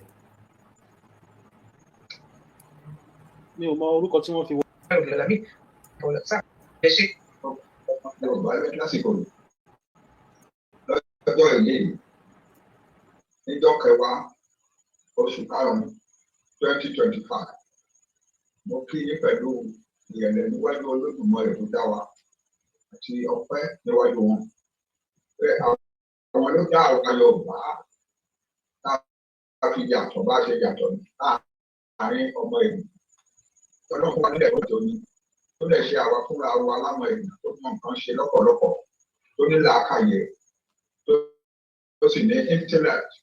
Adúpẹ́ lọ́wọ́ Ọlọ́run lẹ́yìn tí mo ń pè ní it's a great day. It's a great day and we must start by humbling ourselves before our God. Mo dúpẹ́ lọ́wọ́ Ọlọ́run, mo dẹ̀ dúpẹ́ lọ́wọ́ gbogbo ní gbogbo wàhálà tẹ́ ti ń ṣe láti bí ọdún bíi 5-6 nípa ìlọsíwájú Yorùbá, nípa ìyàsọ́jà Yorùbá. Àwọn àṣìṣe kan nígbà táwọn òyìnbó dé ajẹ́ kan ṣe wá bó ṣe wù wọ́n, kan gbé wá síbi tó wù wọ́n. Ṣùgbọ́n Ọlọ́run Olódùmarè ti promise àwa pé kò sí jọ́ ká máa lọlẹ̀, àní lọlẹ̀, a lè fẹ́ dìde padà síbi tí a belong to. Ìdí ẹ̀yìn yẹn ká fi kóra jọ lẹ́nu. Ìṣèlú bí tìǹtà máa ń ṣe tẹ́lẹ̀ nílé. Announcement mo dẹ̀ fẹ́ bèkì ni pé first of all lọ́la àwọn ọba wa fẹ́ ṣèpàdé. Wọ́n fẹ́ àwọn ọba wa tó fẹ́ràn ọmọ Yorùbá tó fẹ́ràn àwọn èèyàn wọn. Wọ́n fẹ́ ṣèpàdé. Àwọn ọba wa lọ́lọ́run pé síwájú láti bẹ̀rẹ̀ ayé wa pé ká máa ṣe olórí wa, ká máa lànà fún wa, ká máa tọ́ wa sọ́nà. Gbogbo nǹkan yí padà. Àwọn ọba wa ó dàbí pé wọ́n jẹ́ kán lẹ́nu mọ́. Ṣùgbọ́n lágbára Olódùmarè nípa ìfẹ́ olùgbàlà Ọlọ́run wa nípa ìfẹ́ Olódùmarè àwọn ọba wa rẹ́dì láti wá sọ̀rọ̀ síta díẹ̀ báyìí. Wọ́n á lè sọ̀rọ̀ láti bọ́ ẹnìkan wọn fẹ́ sọ̀rọ̀. Wọ́n fẹ́ sọ̀rọ̀ bí ọba ṣe máa ń sọ̀rọ̀ náà ni. Ọba máa ń léèdì ni. Ọba máa ń gbàdúrà fáwọn èèyàn ni. Nítorí náà lọ́la wọ́n fẹ́ ṣe ìpàdé.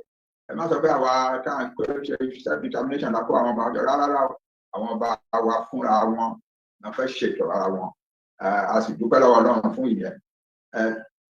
Tó bá ní nǹkan mìíràn tá a fẹ́ ṣe àjẹ́ kó a bọ̀wọ̀ fún wọn kán ṣèpàdé wọn tán lọ́la tó bá di lálẹ́ ọ̀la àwa make another announcement. Bó ṣe jẹ́ nìyẹn. Let me quickly recap some of what Baba is saying there. Baba ní àwọn bá máa ṣèpàdé kan lọ́la ní aago 12 àti sọ̀rọ̀ ìpàdé náà tó jẹ́ fún yín. But Baba wá ní tó bá di alẹ́ ọ̀la o, àwọn tó ń padà bọ̀ wá bá gbogbo ọmọ Yorùbá sọ̀rọ̀ ká tó máa retí àwọn lọ́la kọ́nà kó ṣọ́ gbogbo àdọ́lá lágbára Ọlọ́run. Baba sọ̀rọ̀ yìí ní almost 2 hours ago precisely now, or probably yes, because aago mẹ́wàá ti fẹ́ lù bí aago 8, about 7:30 to 8 ni Baba bẹ̀rẹ̀ sí sọ̀rọ̀. Adúpẹ́ fún Baba wa Alanu, the emeritus professor, the leader that has now decided that 60 million Yoruba people ẹ gbọ́dọ̀ rí ògo yín lò. Britain ò fẹ́ jẹ́ ká rí ògo lò. Britain kò fẹ́ jẹ́ kí ẹ rí ògo lò. The United Kingdom does not want you to be a successful Yoruba sons and daughters. That is what Baba is challenging. And there will be many obstacles, and we have seen those obstacles for the last 5 years. And that is why when you look at some of what they've said against Igboho and Baba Akintoye in the last 5 years, you will understand why Britain is telling you. If you remember that David Lammy, how many of you remember that David Lammy came to Nigeria and said, Nigeria will be the 5th largest economy by 2075? Do you think that Baba Akintoye will still be alive in 50 years? Many of you will not be alive. Maybe I will be alive, I don't know, because I will be 97 years old as at that time, based on my age today. Shofedro the 50 years, Kotori Ogulu. United Kingdom knows that they're telling Nigerian lie that Nigeria will be the 5th largest economy. That is bullshit. Nigeria can never even be anything less than a breakup. So anybody, Eshegoni, Baba Banki, that have supported us with 50,000 naira, we appreciate everyone that have contributed so far. Mukiba Baba Tajuddin Ibrahim. This is the time to rise up. This is the time to tell the British Foreign Secretary David Lammy to stay away from the Yoruba land, because the Yoruba people have spoken that one of area just like 60 million British citizens are also enjoying their life. And when you break it down, United Kingdom is not even up to 60 million. When you start breaking England, Wales, Scotland, and the rest. No unity from the amalgamation of a different region without similar culture, languages. British knew that we will always bring conflict and confusion. From that, they will siphon our God-given mineral resources for their own right. God Almighty has chosen the Yoruba indigenous people to exit now. We lose it now. That is the end of 60 million people, and Fulani will take your land. The agenda is real. Time Olola, make sure you have enough battery cell. Elo charge the phone what you know my wole bi ole loru ni. But Baba sọ̀rọ̀, Baba ní àwọn tún padà bọ̀ wá bá wa sọ̀rọ̀ lọ́la o. Àmọ́ kí gbogbo wa mọ̀ pé àsìkò tá ń retí ó ti ń kanlẹ̀kùn bọ̀ díẹ̀. A dẹ̀ máa wáṣọ funfun. But lọ́la àwọn bá máa kọ́kọ́ bá wa sọ̀rọ̀. We have had it, and Britain cannot stop it. British colony lewa, Yoruba land belongs to Yoruba people. It has been there for more than 14,000 years. Nigeria was only put together only in 1914. Nigeria is not even older than some of our grandparents that died at the age of 130, 135. When I went there so many years back, which is not too long, she was 135 years old. So that woman is older than Nigeria. Nigeria is a fraud, and it must now come to an end. Share this program and invite everybody from the Hausa to the Igbo to the Ijaw. Yoruba must leave, Biafra must go, Hausa must go, Ijaw must go. Nigerians need to understand that there will never be a peaceful union among us. Either on, we must all go and start preparing for another crisis, which we don't want. So as we continue to give you exactly what the man said.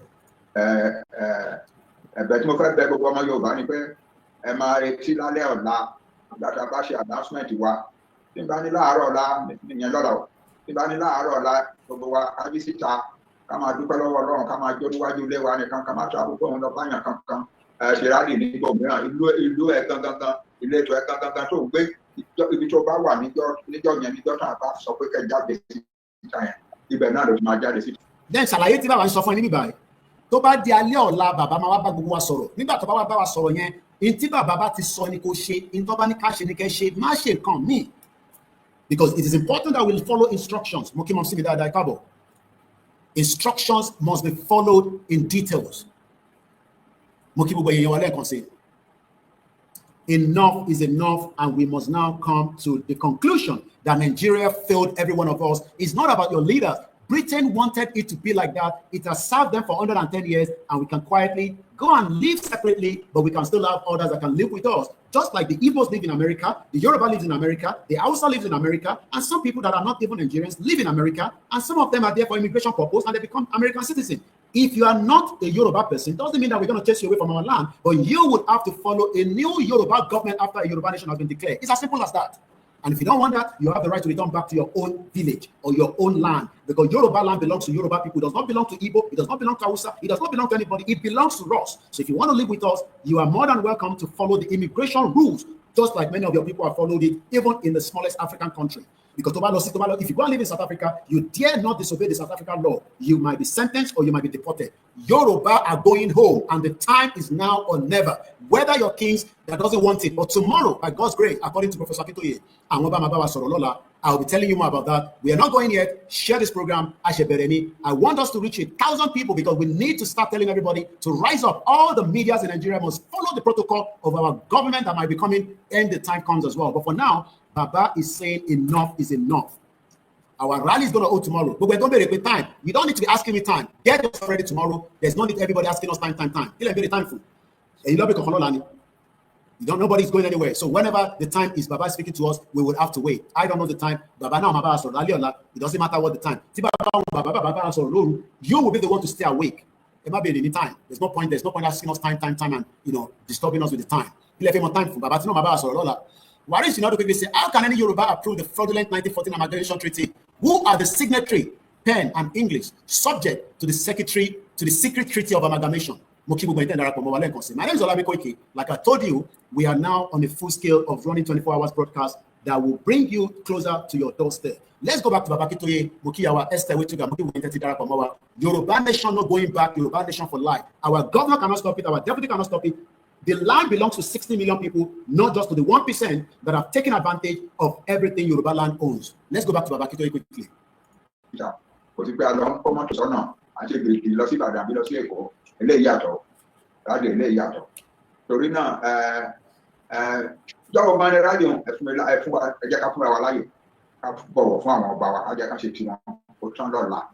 Baba ní ká fáwọn ọba wa láyè, ká jẹ́ kó ṣe tí wọn lọ́la.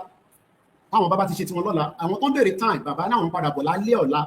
So wọ́n lè máa sọ pé time wo tí bàbá bá ti wà ní live, ẹ gbọ́dọ̀ wà pẹ̀lú wọn ni. Maybe we will know the time before tomorrow evening. I will be communicating that. But for tonight, Baba say àwọn bọ̀ lálẹ́ ọ̀la. So tó bá náà wọn bọ̀ lálẹ́ ọ̀la, alẹ́ náà ni 7 ti bẹ̀rẹ̀.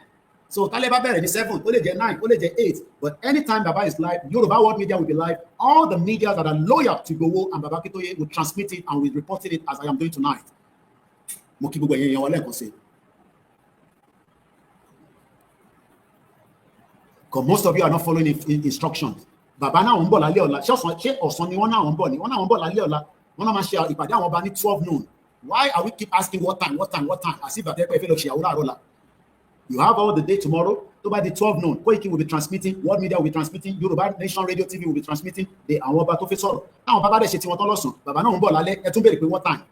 We keep asking what time, as if this question has to be something that is important now. What time is not the issue. Baba náà ń bọ̀ lálẹ́ ọ̀la.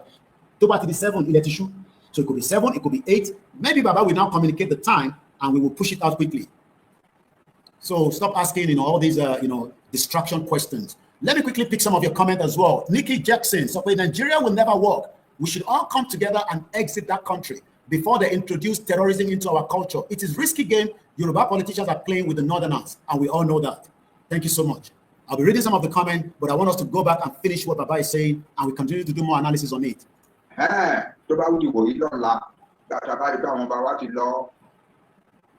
Okay, there was a bit of Baba mic was off there, but Baba will come back on in just about a few minutes because I think his mic went off. So Baba audio will come back in just about a few minutes. Yoruba nation, no retreat, no surrender, no going back. A very good evening to each and every one of us that are watching and listening. Baba audio will be back in a minute. His audio will be back in just a minute. Remember to follow us on all the platforms so that a dẹ̀ ti sọ fún yín a ti ṣàlàyé ẹ̀ láíláí wípé aṣọ funfun ni kí gbogbo wa wọ̀ jáde níjọ́ yẹn jọ́ta bá máa jáde yẹn. Now, that is very, very important. Bàbá ní aṣọ funfun ní kí gbogbo wa wọ̀ níjọ́ tó bá ti ní ká jáde. Kí ló ń pè láṣọ funfun? White. Tó bá wá ní white, it's fine. Kó ìkẹ́ àní white yẹn láṣẹ ní jáde no. Ìtò bá nínú kò wọ̀ wọ́lá. Tó bá láṣọ Yorùbá nation kankan, wọ white tó wà nílé ẹ̀ dé fìlà sí. Tó bá dẹ̀ ní white, wọ gbádá, wọ fìlà. And this message is for not just people that are doing Yoruba nation. This message goes across everybody. Ìyẹlẹ́ran, mechanic. Ẹ sọ fún gbogbo èèyàn yín, ẹ̀yin tẹ́ wà ní diaspora, ẹ má máa sọ fún wa pé wọ́n gbọ́ at this stage by now tonight, ó jẹ́ kẹ́ máa send message sí gbogbo àwọn èèyàn yín pé bàbá Akintoye máa sọ̀rọ̀ lálẹ́ ọ̀la o, ká lọ máa múra sílẹ̀ o, wọ́n dẹ̀ ti ní aṣọ funfun la máa wọ̀ o. Ẹ rí pé mi náà white mi mo lọ mú jáde lẹ́nu, white Koiki Media, àdèdè fìlà white. So gbogbo ẹni tó ní abetí ajá white ẹ wọ̀, ẹ̀yin ìyá wa tẹ́ bá ní gèlè white ẹ ro ìpele yín white. Gbogbo ẹ̀yin ìyá pátá tí gọ́ọ̀mẹ̀ntì ti fìyà jẹ, gbogbo ẹ̀yin ìyá tí gọ́ọ̀mẹ̀ntì tó ti sọ yín di ní tí kò jẹ́ kẹ́ di tó sanwó pension fún, gbogbo yín pátá la máa jọ jáde nígbà tí bàbá wa alànà bá ti ní ká jáde. Everybody will come out, not just one person. And that's what Baba is explaining here. Gbogbo wa pátá la gbọ́dọ̀ jáde. And like somebody said, time is not matter. All that matter is just listen to the announcement and take action. Gaskia, ẹ kàn béèrè time. Asking time to distract us here. Èyí tẹ́tí wa ní movement, ẹ tún béèrè time. I don't understand. Àwọn tó tẹ̀ dé gan sẹ̀ tó jẹ́ pé àwọn new follower tó ń gbọ́ wa nísìn, béèrè time. Èyí tẹ́tí wa ní movement, ẹ béèrè time. And I'm sure some of you have not even shared the program. This is the time to share the program. This is the time to go and call everybody and tell them that tomorrow, Baba is going to speak to us. And also, we are going to be doing 24 hours broadcast. Let's go back to listen to Professor Akintoye.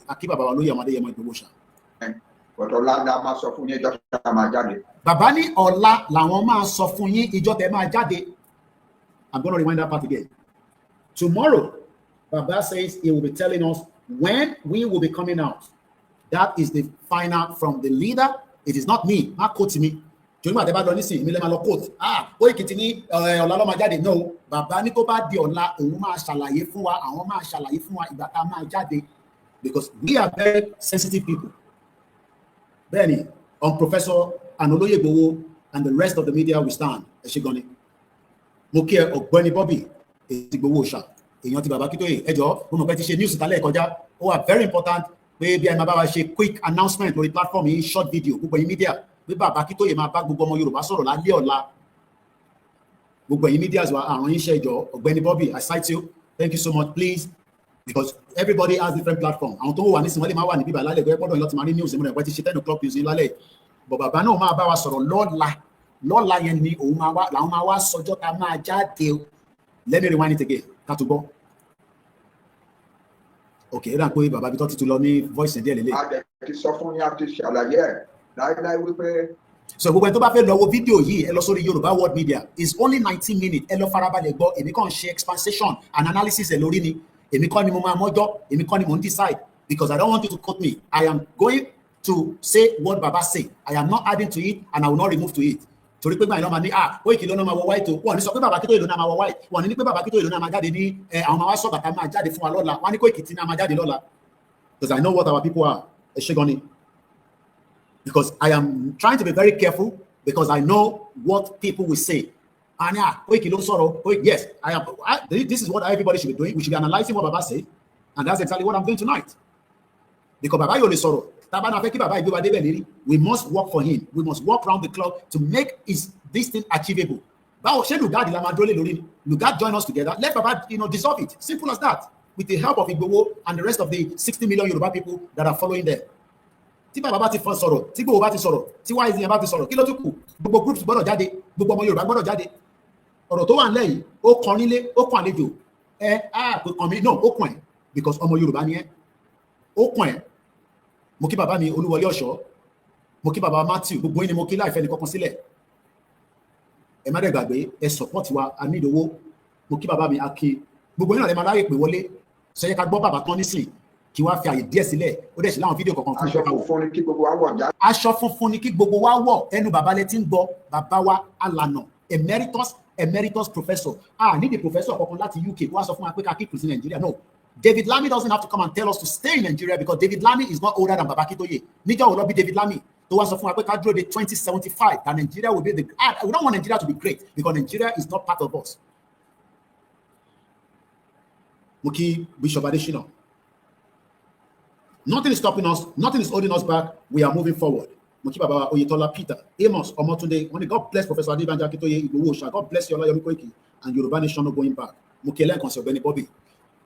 So if everybody is following Baba Akintoye, gbogbo our media pata instruction Baba ile ka ma gbe enu le nisin títí tí Baba ma fi wá bá wa sọ̀rọ̀ lọ́la àwọn so ko mo platform wa Baba ń bọ̀ wá bá wa sọ̀rọ̀ lọ́la àwọn bá ma bá wa sọ̀rọ̀. That is all. Fulani pa wa yen gbogbo yen ka gbe segbe nisin. Gbogbo focus gbogbo en tó bá náà ń ṣe followership Baba Akintoye àti Igboho. This should be our conversation. This should be our dialogue. Gbogbo program ta bá ń ṣe in the next 12 hours. 12 hours from now will be 10 o'clock. So at 12 hours from now. So 12, 11, 12, 1, 2, 3, 4, 5, 6, 7, 8, 9, 10, 11. In 24 hours, that must take gbogbo ọmọ Yorùbá gbọ́ pé bàbá ti sọ̀rọ̀ lánàá o, bàbá ti sọ̀rọ̀, bàbá dẹ̀ tún bọ̀ wá sọ̀rọ̀. Mo kí ẹ máa bìlẹ̀ kan sí. Mo kí bàbá Cornelius. Gbogbo àwọn tí wọ́n ti sùn, ẹ sọ fún wọn tílẹ̀ bá ti mọ̀ pé bàbá Akintoye ti sọ̀rọ̀ ní on the 10th of June 2025 ní around 8 o'clock. Bàbá ní àwọn máa padà wá bá gbogbo ọmọ Yorùbá sọ̀rọ̀ ní on the 11th of June. Táwọn ọ̀dọ́ ẹ̀ máa sọjọ́ tí gbogbo wa máa jáde. Kò ṣe pé kó lọ sọ pé Koiki níjọba ìlọ́nà máa jáde. Má lọ sọ yẹn níta, ò ti bá gbọ́ yẹn níta, má bẹ́ẹ̀ já o. Jáde níjọ́ yẹn, ìjọ́ tá bá máa jáde yẹn. Ìjọ́ tá bá máa jáde bàbá gan-an tí sọjọ́ náà wọ́n kàn náà máa wá sọjọ́ fún wa ní lọ́la. So máì tí kò ti bàbá pé bàbá náà máa jáde lọ́la. No, bàbá náà máa wá sọjọ́ tá máa jáde. Ìjọ́ tá máa jáde gangan bàbá nìkan ló ní lọ́wọ́. Àwọn nìkan ni kọ́kọ́rọ́ ẹ̀ wà lọ́wọ́ ẹ̀ kò sí lọ́wọ́ anybody. Ọ̀tọ̀ láńdá máa sọ fún yín ìjọ́ tá máa jáde. Bàbá ní on the 11th day of the month of June, he will be coming out again in the evening. What time? I don't know.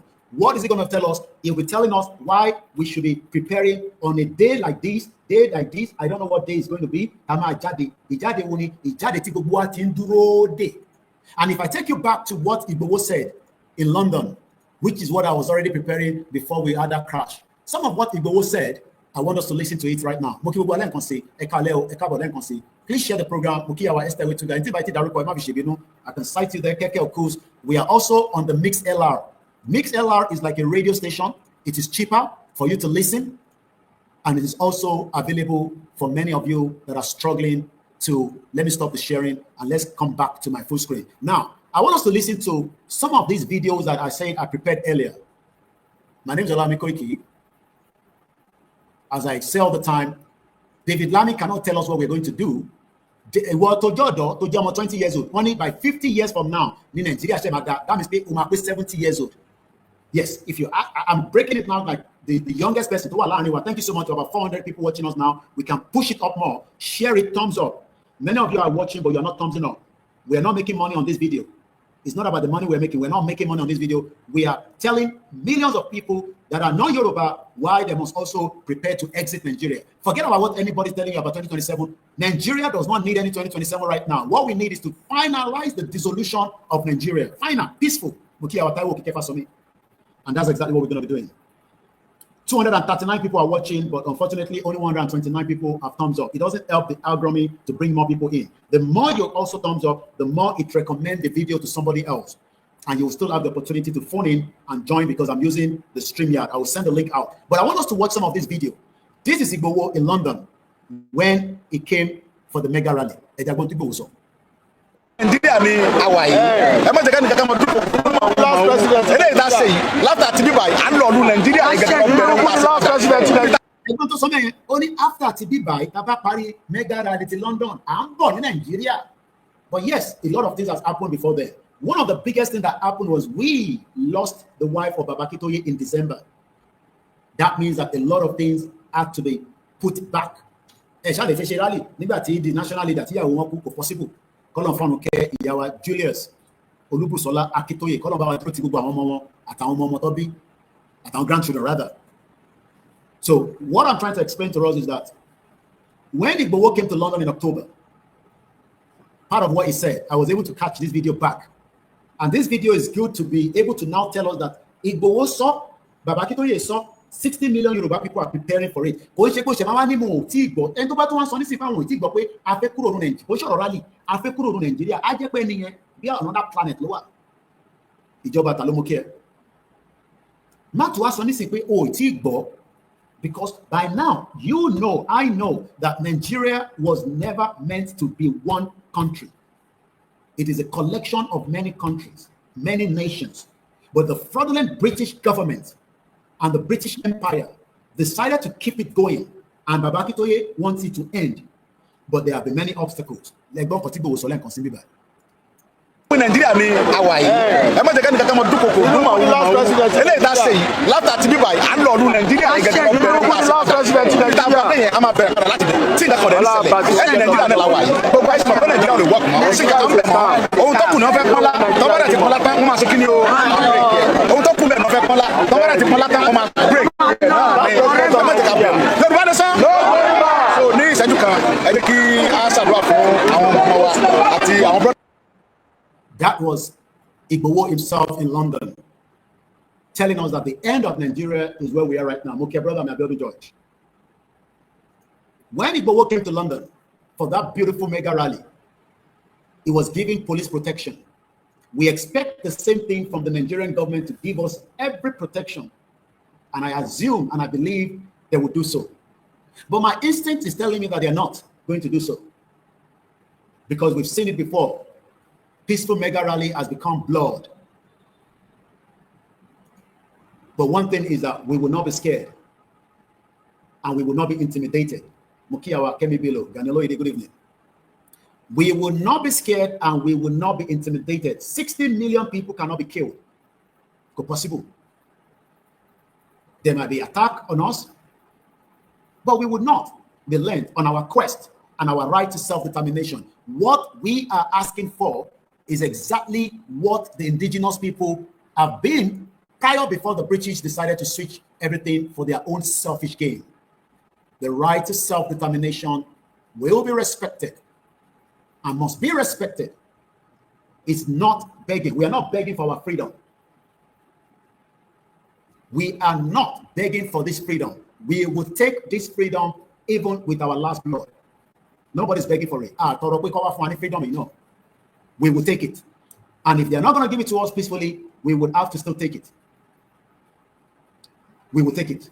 Because according to the United Nations, under the self-determination, Article 3, indigenous people, the Yorubas, and the rest of those have the right to self-determination. So our coming out is under the right to self-determination. And we do not expect the federal government or the Nigerian military to attack any indigenous people because the land doesn't belong to them. It belongs to the 60 million people. If otherwise, if we were able to conduct a peaceful rally, we are not coming out for protest. We're not protesting for anything. We are rallying, and our rally is for one thing, our demand for Yoruba country. Nothing less, nothing short. Support, support. That means Oba in endorsement. Oba support. Ask for reason to support. Bóyá àwọn bàbá ńlá wọn sọ fún wọn pé Nàìjíríà ni ó ṣẹlẹ̀ tẹ́lẹ̀ rí ni àbílẹ̀ Yorùbá. Wá gbọ́ ìtàn fún wa, wá láti sọ̀tàn fún wa. Gbogbo ilẹ̀ Yorùbá tó bá wà against rally yẹn, Ọba yẹn gbọ́dọ̀ ṣàlàyé fún wa ìdí tó ṣe wà against it. And I don't want to believe that they will be against it. Gbogbo palaces yìí la máa sùn, la máa jí, a máa bẹ̀rẹ̀ sí dáná níwájú gbogbo palaces yìí. We will live in your palace because it belongs to us. Ẹ̀yin lẹni palace, àwa náà ní. Olúkálùkù lọ múra sílẹ̀. Ẹ lọ mú ìró, kẹ mú ìgbálẹ̀, kẹ mú iná, kẹ mú ẹní, kẹ mú àgé, gbogbo tẹ máa fi kírun, à ń lọ gbé níwájú ilé àwọn ọba. Ilé palace la máa kó wá sí palace yìí, gbogbo palace la máa wà níta palace yìí. Nobody is going anywhere. Enough is enough. Ọba tó bá sọ fún wa pé òun ò ṣe Yorùbá nation o, Nàìjíríà lòun ṣe o, á jẹ́ pé ọba yẹn kò gbọ́ ìtàn iwájú palace yìí, àwa máa ṣàlàyé Yorùbá nation fún yín, ẹ lè gbọ́ dáadáa. Kò sí ìjà níbẹ̀. Nigeria has come to a full stop. Yoruba nation will be coming. If you like, Manyemu, but Tinubu was not born before Yoruba land has been in existence. And Tinubu will still go, Yoruba land will still be in existence. The end, Lawayi. So gbogbo ẹ̀yin tẹ́ wà ní diaspora, ẹ bẹ̀rẹ̀ sí send message sáwọn èèyàn yín nílé pé bàbá Akintoye máa sọ̀rọ̀ lọ́la, bàbá ti sọ̀rọ̀ lálẹ́ pé kí gbogbo ọmọ Yorùbá máa múra fún ìtàwọn máa bá wa sọ lọ́la tó máa mú ọjọ́ jáde. Àìtí mọjọ́ lóòótọ́, bọ̀ bàbá máa sọjọ́ fún wa. We will not be scared. Yami Nikki Johnson, we will not be intimidated and we will not be defeated. Yoruba has never been defeated in the history of mankind. Kò sẹ́ni tó defeat wa rí láyé. Ẹ lọ bèrè, Fúlàní ò defeat wa rí, Igbo ò defeat wa rí, Hausa ò defeat wa rí. Even Britain never defeated us. Olúkálùkù lọ sọ fáwọn yẹn. Don't be scared and don't fear anybody. Ọlọ́run wà lẹ́yìn wa, èèyàn ń bẹ lẹ́yìn wa, Ọlọ́run ń bẹ lẹ́yìn wa.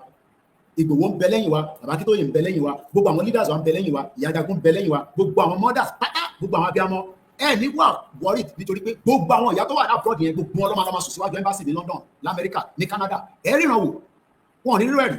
The embassy in the United Kingdom in America belongs to every one of us. We will come and start living inside it.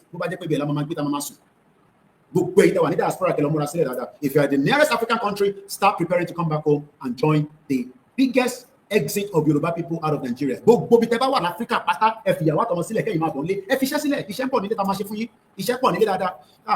Africa, no. Come back home and come and add to it as well. Including Lagos State.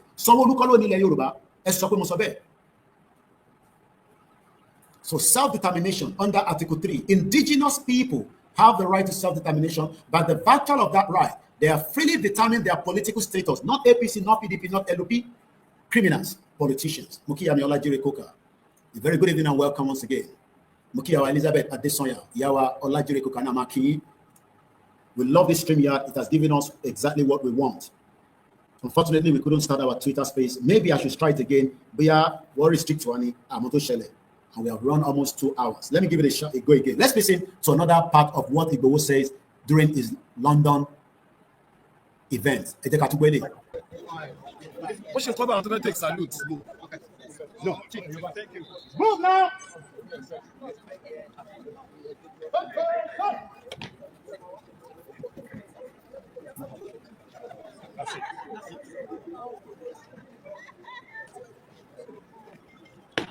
Salat, salat. Salat. Monza. On behalf of our Brigadier General, Bishop Adesina, I, Brigadier Commander Sanusi, today present this day, 12th October 2024, to you, Dr. Adeniyi Sunday Adeyemi CYL, Commander of Order of Yoruba Land, a token as iconic representation of Yoruba Nation's sovereignty through self-determination. View justified under our father and leader, Professor Emeritus Banji Akintoye JCYL, Grand Commander of Yoruba Land. May your days be long. Amen. On earth given to you as heritage by your ancestors. Sir, after this, a submission, and I present to you today this flag. Hip, hip, hip. Hooray! Hip, hip, hooray! Hip, hip, hooray!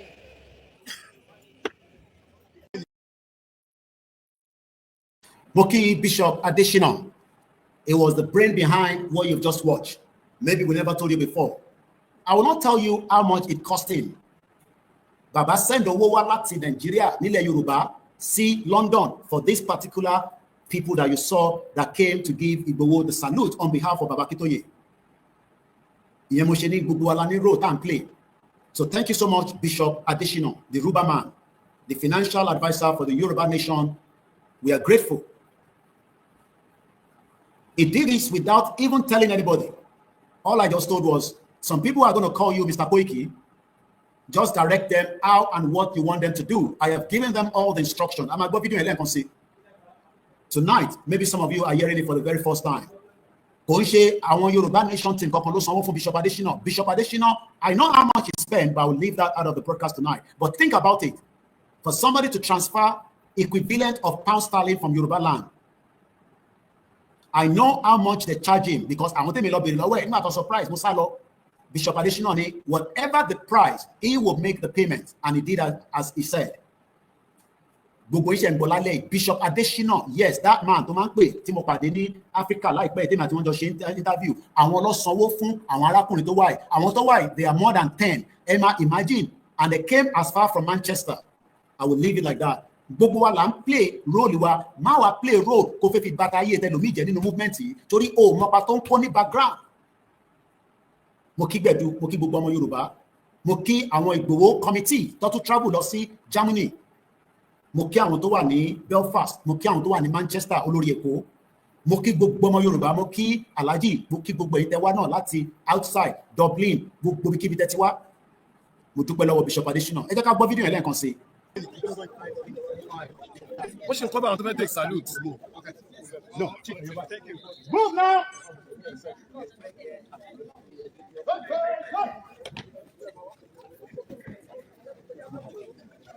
That's it.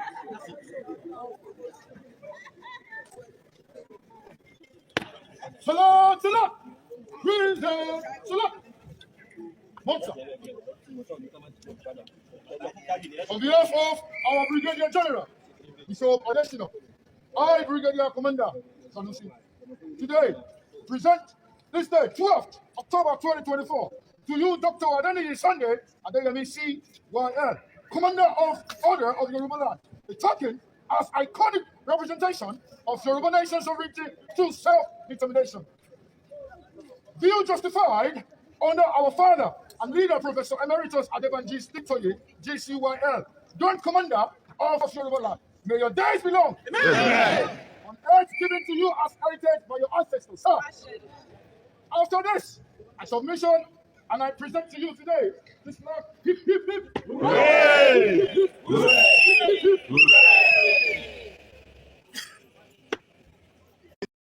So once again, that is a part of what took place in London. Thank you so much. And for any 4,000 naira. Now let's watch another video, couple of more videos. Then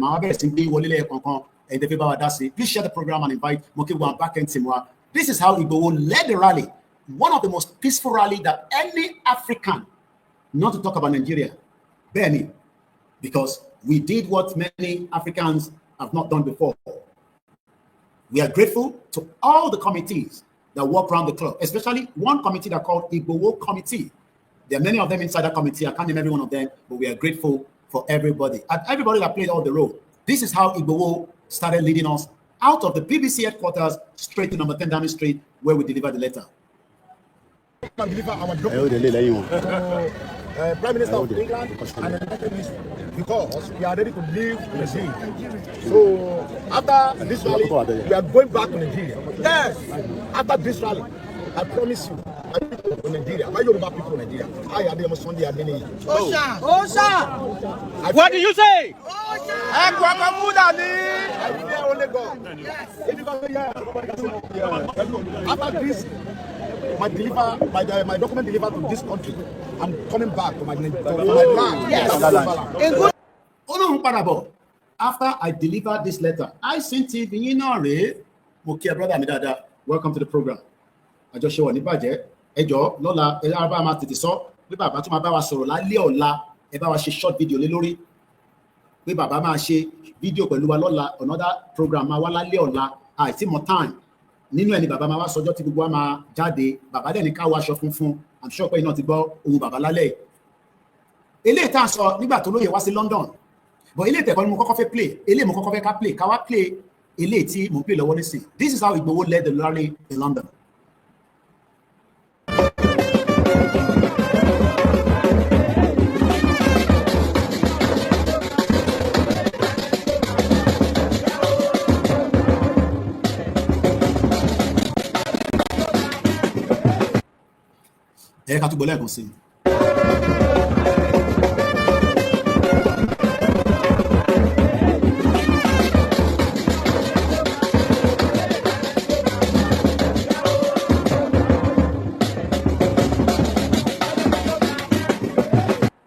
And that is how Igboho led that. Mokia Intewani Kutono, Mokia Intewani France, Mokia Senior Evangelist John, Mokia Intewani Kwara Kogi, Mokia Foluke Shigoni, Onanki, about Bishop Additional. I sent you in or Mokia Lakunle Moki Bubomo Yoruba, Moki Eti Ekishamo Yoruba, Moki Bubo Yawa, Mokia Igboho Iron Lady.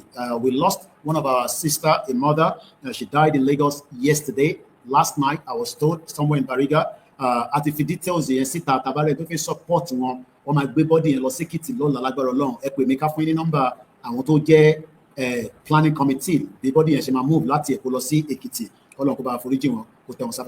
We are still on the self-determination and the end of Lugard on Fula, Nigeria. Mukiawa Kenibelo, Mufito Mufidarukoyi, Mukibawa Jelili.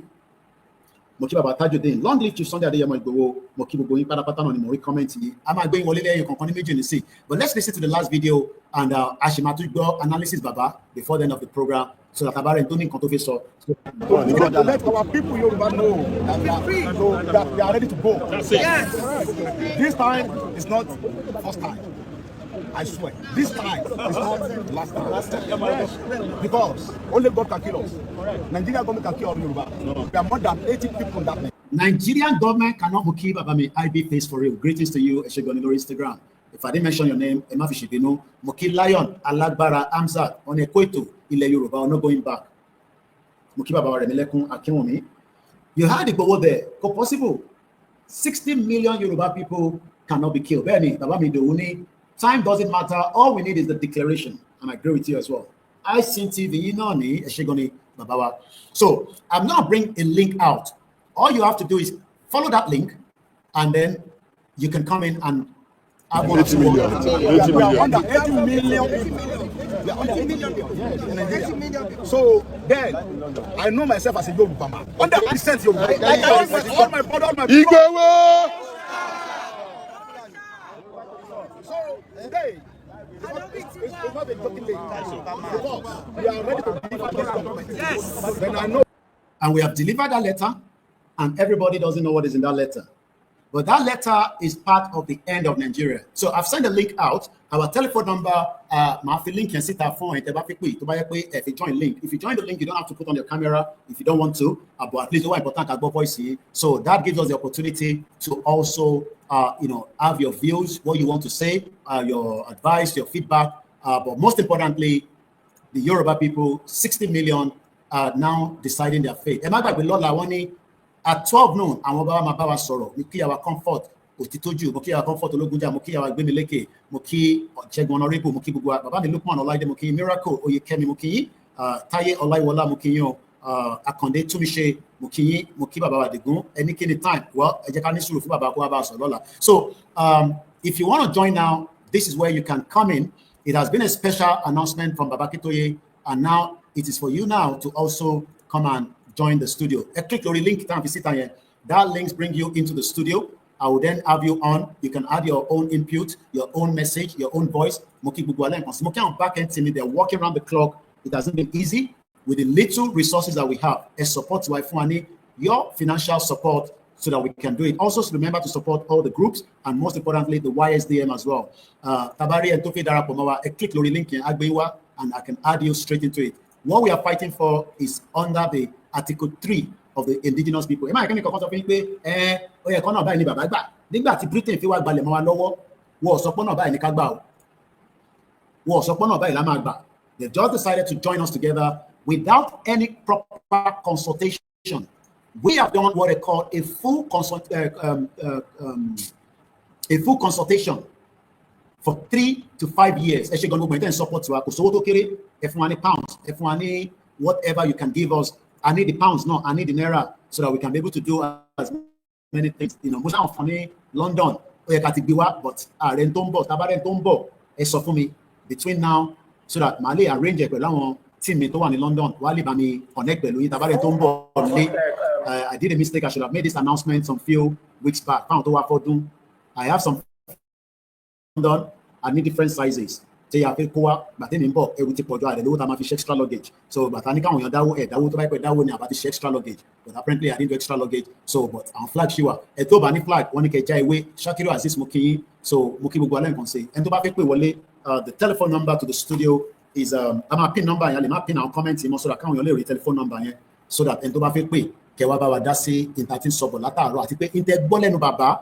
Kílẹ̀ yìí ṣe rí sí kílẹ̀ gbọ́ gbọ̀ngàn bí ẹ̀tẹ́mi dẹ̀ sọ yàtọ̀ sí tẹ́yìn gbọ́ ẹ mọ̀ pé ẹni tó ń sọ̀rọ̀ ó yàtọ̀ sí ẹni tó ń gbọ́ kílẹ̀ yìí gbọ́ tí bàbá sọ ẹ wá bá wa sọ ẹ wá fi àsìkò yìí sílẹ̀ kí a jọ pé yẹ̀wò ní kíákíá. So nọ́mbà tẹ́ máa pè studio number ni máa try láti pè direct because mo sí ní London débi kó máa pè mí direct so kò dẹ̀ sẹ́ni reason tó tún máa pè mí ní video call +44 74 044 05917 a máa pè nọ́mbà yẹn nísìn fẹ́yìn tẹ́ bá fi pé ẹ má gbàgbé tó bá ní di any coordinator ní any of the state ẹ pè wá ká fún yín ní àwọn nọ́mbà àwọn coordinator yẹn mo rí yín bẹ́ẹ̀ ìyá mi Comfort Ológunjà ọlọ́run jẹ́ ká rí yín pẹ́ mo kí gbogbo ìyá wa I cannot start mentioning mo kí gbogbo àwọn alásàlá too even those of you that disagree with Yoruba Nation movement I'm sure pé intẹ́mọ̀ yìí náà ni pé kílẹ̀ Yorùbá kó dá dúró àbáyọ̀ kankan jà ó mo kí Ṣẹ́gun Honorable ẹ tó bá fẹ́ pè wọlé nọ́mbà tẹ máa fi bá mi sọ̀rọ̀ òun ló ti wà lójú òpó yẹn bóyá ìtẹ̀gbọ́lẹ́nu bàbá àbí nǹkan tẹ fi add mọ́ this is the time to come and share your own view if otherwise I will end the broadcast at exactly 3 hours. I think I have somebody that have joined us on the Zoom. Mo fẹ́ kẹ́yìn yẹn wá máa wo in tó wà lórí screen. Ẹ má wo ẹni tó wà lórí screen pẹ̀lú mi. Self-determination kò ń ṣe offence, kò ń ṣe afẹ́lọ́pàyàn. Ẹ ṣe gidi for the super chat. À ń béèrè ẹ̀tọ́ wa ni, right wa dẹ̀ ni. Ẹgbọ́n sókè Mr. Adeniyi Fẹ́mi, wọ́n ti darapọ̀ mọ́ wa. Kí lẹ fẹ́ bá wa sọ àti pé kí lẹ fi bá wa dá sí lálẹ́ ìsà. Ẹ kálẹ́ o. Ìkàlẹ́ sà. Mo kí gbogbo ilé o, mo lè kí Mr. Koiki kú iṣẹ́ takuntakun. Ọlọ́run á wà pẹ̀lú yín. Mo lè fi àsìkò yìí náà kí bàbá wa Professor Banji Akintoye àti Mr. Deniyi Adéyẹmọ Ìgbòho-Òòṣà. Ọlọ́run á gbé wa dílẹ̀ lérí. Lórí rally tí mega ìtàn tó ń bọ̀ lọ́nà ni mo fẹ́ sọ lórí ẹ̀. Ọlọ́run á ṣe kìíní àmọ́jọ́rò bí ta bá ti mú ọjọ́ náà níyẹ̀.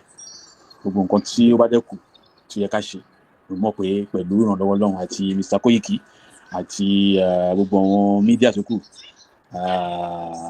Ọlọ́run á ràn lọ́wọ́ so báyìí bó ṣe máa jẹ́ ó wà lọ́wọ́ Ọlọ́run so kò jẹ́ bóyá jẹ́ so àgùdọ̀ mo fẹ́ rọ àsìkò náà rọ gbogbo àwa ọmọ Yorùbá tájọ́ ọmọ Yorùbá takuntakun oníṣẹ́ àwọn tí wọ́n míì so òtúrò àwa níṣẹ́ àwọn oníṣẹ́ míì ọmọ Mọ́ṣílẹ̀ ni so but I'm from Ìjẹ̀bú Ìpàrà so mo ṣe náà bí wá sí bẹ́ẹ̀ mo dàgbà sí so mo wá fi àsìkò ìrọ̀ gbogbo wa ní pé kí ni àdéhùn tó ti jí lọ tipẹ́tipẹ́ ìgbà tó wá dásìkò tí àwọn ọkọ̀ wa ta wá jí mo expect yẹ kí everybody ṣe kí ni ká wake up ká dẹ̀ ṣe kí ni ká gba àdéhùn tí wàá padà lọ́wọ́ wọn kò ń ṣe pé àsìkò yìí ò ń ṣe pé èèyàn kan ló wà níbẹ̀ mọ́ àsìkò yìí ti dásìkò jẹ́ pé kí ni a fẹ́ gbẹ̀tọ́ wa ni ká ṣe orílẹ̀-èdè wa bó ṣe ń ṣe níbi tá a wà lórí àwa ń sìn àwa ní France àmọ́ bá wọ́n ń ṣètò ń bì gbogbo kan ló létò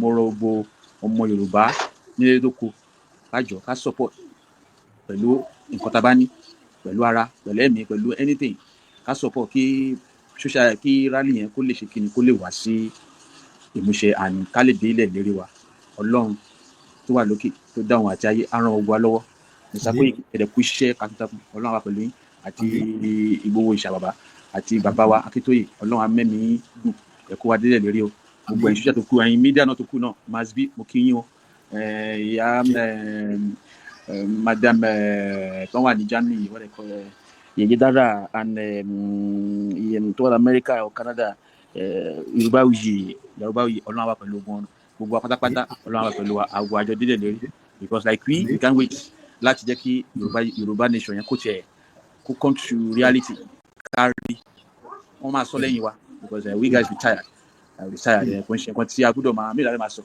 ọ̀rọ̀ púpọ̀ ní tábà bẹ̀rẹ̀ sí máa sọ̀rọ̀ jù irọ́ ló máa mú wa so a lot of things have happened and which I tẹ́mi débi lè pe yes àsìkò ó tó fún ọmọ Yorùbá ká ṣe kí ni gbogbo wípé dáàdi wípé mọ́mí wípé yẹn ayé ta wà ń sìn ayé kò ń ṣàyè believe mọ́ believe ò sí bẹ́ẹ̀ mọ́ ayé ta wà ń sìn see and believe ni ayé ìmọ̀ ni ayé ta ìbò olùlọ́ṣẹ́ kí n láti lọ wá knowledge ni kò ń ṣe pé àwọn dáàdi mi sọ pé mọ́mí mi sọ pé rọ́ ìyẹn ló gbá wa débi tá a wà yìí mo rọ gbogbo wa gbogbo ẹni tó bá ń gbọ́ wa àbí tó ṣe kí n tí ò tí gbọ́ tó bá gbọ́ létà mo fọlọ́run bẹ̀ gbogbo wa ká ṣe kí ni ká pù mọ́ ẹ̀fọ́ ká kúrò nínú oko ẹrú làwà oko ẹrú gidi àwa táwa ń bí náà kò jẹ́ pé àmọ́ mẹ́rin mo bí sí ibà and life tá à ń live kò ń ṣe life ó ti wà náà ká náà ti lọ́lé àmọ́ ti kúrò Nàìjíríà sí 1999 àmà sí mo ṣì wà ní ibà ẹ jọ Ọlọ́run á rọ gbogbo àwa ọmọ Yorùbá tó kù lọ́wọ́ ẹ ṣe gan Mr. Koiki èmi Ọláyín Àgùnsà. Amiji Christy. That is our first, joining the studio. I like ilé ìtàtúnṣe àwọn èèyàn aráyè wọlé.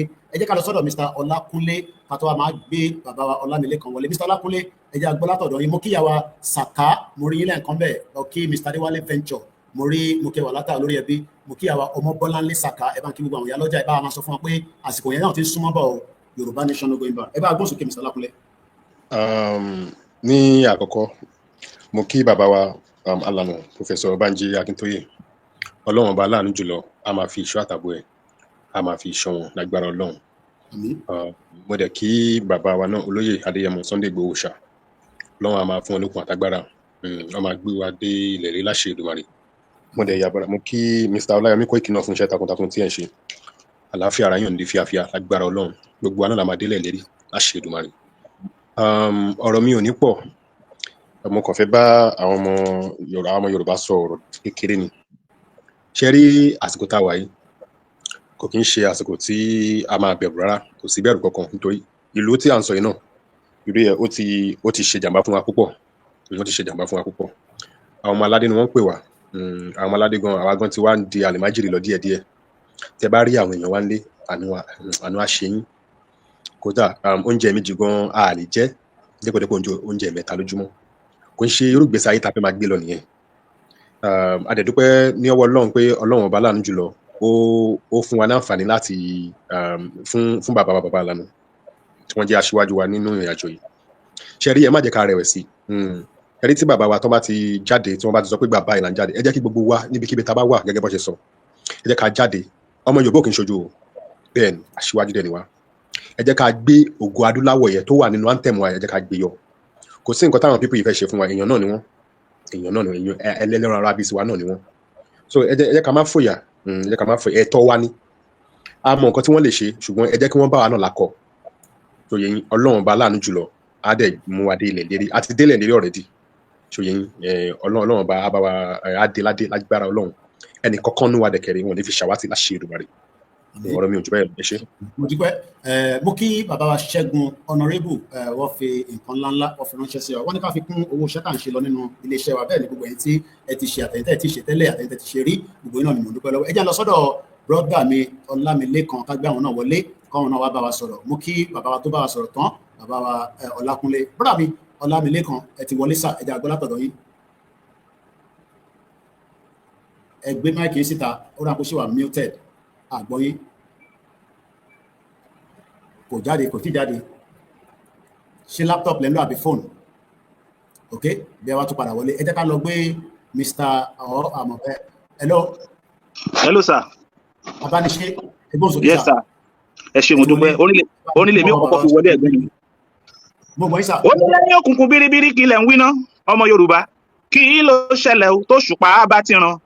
Òòrùn ayọ̀, ìmọ́lẹ̀ àtún, òjò àtúnrarí, a ó ríra wa, ó yọ mọ́ra wa.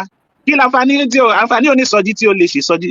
Ibikíbi tá a bá ti rọ ọmọ ọba, ògo ọba, àṣẹ ọba, àmì ọba, ọlá àti ọlá ọba gbọ́dọ̀ farahàn lára ọmọ ọba. Ẹ̀gbọ́n mi mo bìlí pé ẹtìmẹ tó ń sọ̀rọ̀ sà. Mo fẹ́ rìkọ́dì ẹ̀ ní bọ̀ fọ́pọ́ rìkọ́dì wọn sáré wọlé, ẹ bá mi tukọ̀ lẹ́ẹ̀kan sí jọ torí pé mo fẹ́ rìkọ́dì ẹ̀ mo ń gbádùn ẹ̀ ní mo ti mẹ tó ń sọ̀rọ̀, ẹ bá mi tukọ̀ lẹ́ẹ̀kan sí. Ó ní lẹ́yìn òkùnkùn biribiri kí ilẹ̀ ń wí ná, kí ló ṣẹlẹ̀ tó ṣùpá bá ti ràn? Òòrùn ayọ̀, ìmọ́lẹ̀ àtàn, òjò àtúnrarí, a ò ríra wa, ó yọ mọ́ra wa. Kí láǹfààní onísọjí tí ó lè ṣe sọjí? Ibikíbi tí a bá ti rọmọ ọba, ògo ọba, àmì ọba, ọlá àti ọlá ọba gbọ́dọ̀ farahàn lára ọmọ ọba. Ẹ̀gbọ́n mi no going back. Inú mi dùn sà. Tẹ́ bá rí egungun tó ń mì ní ara mi ní àṣálẹ́ yìí.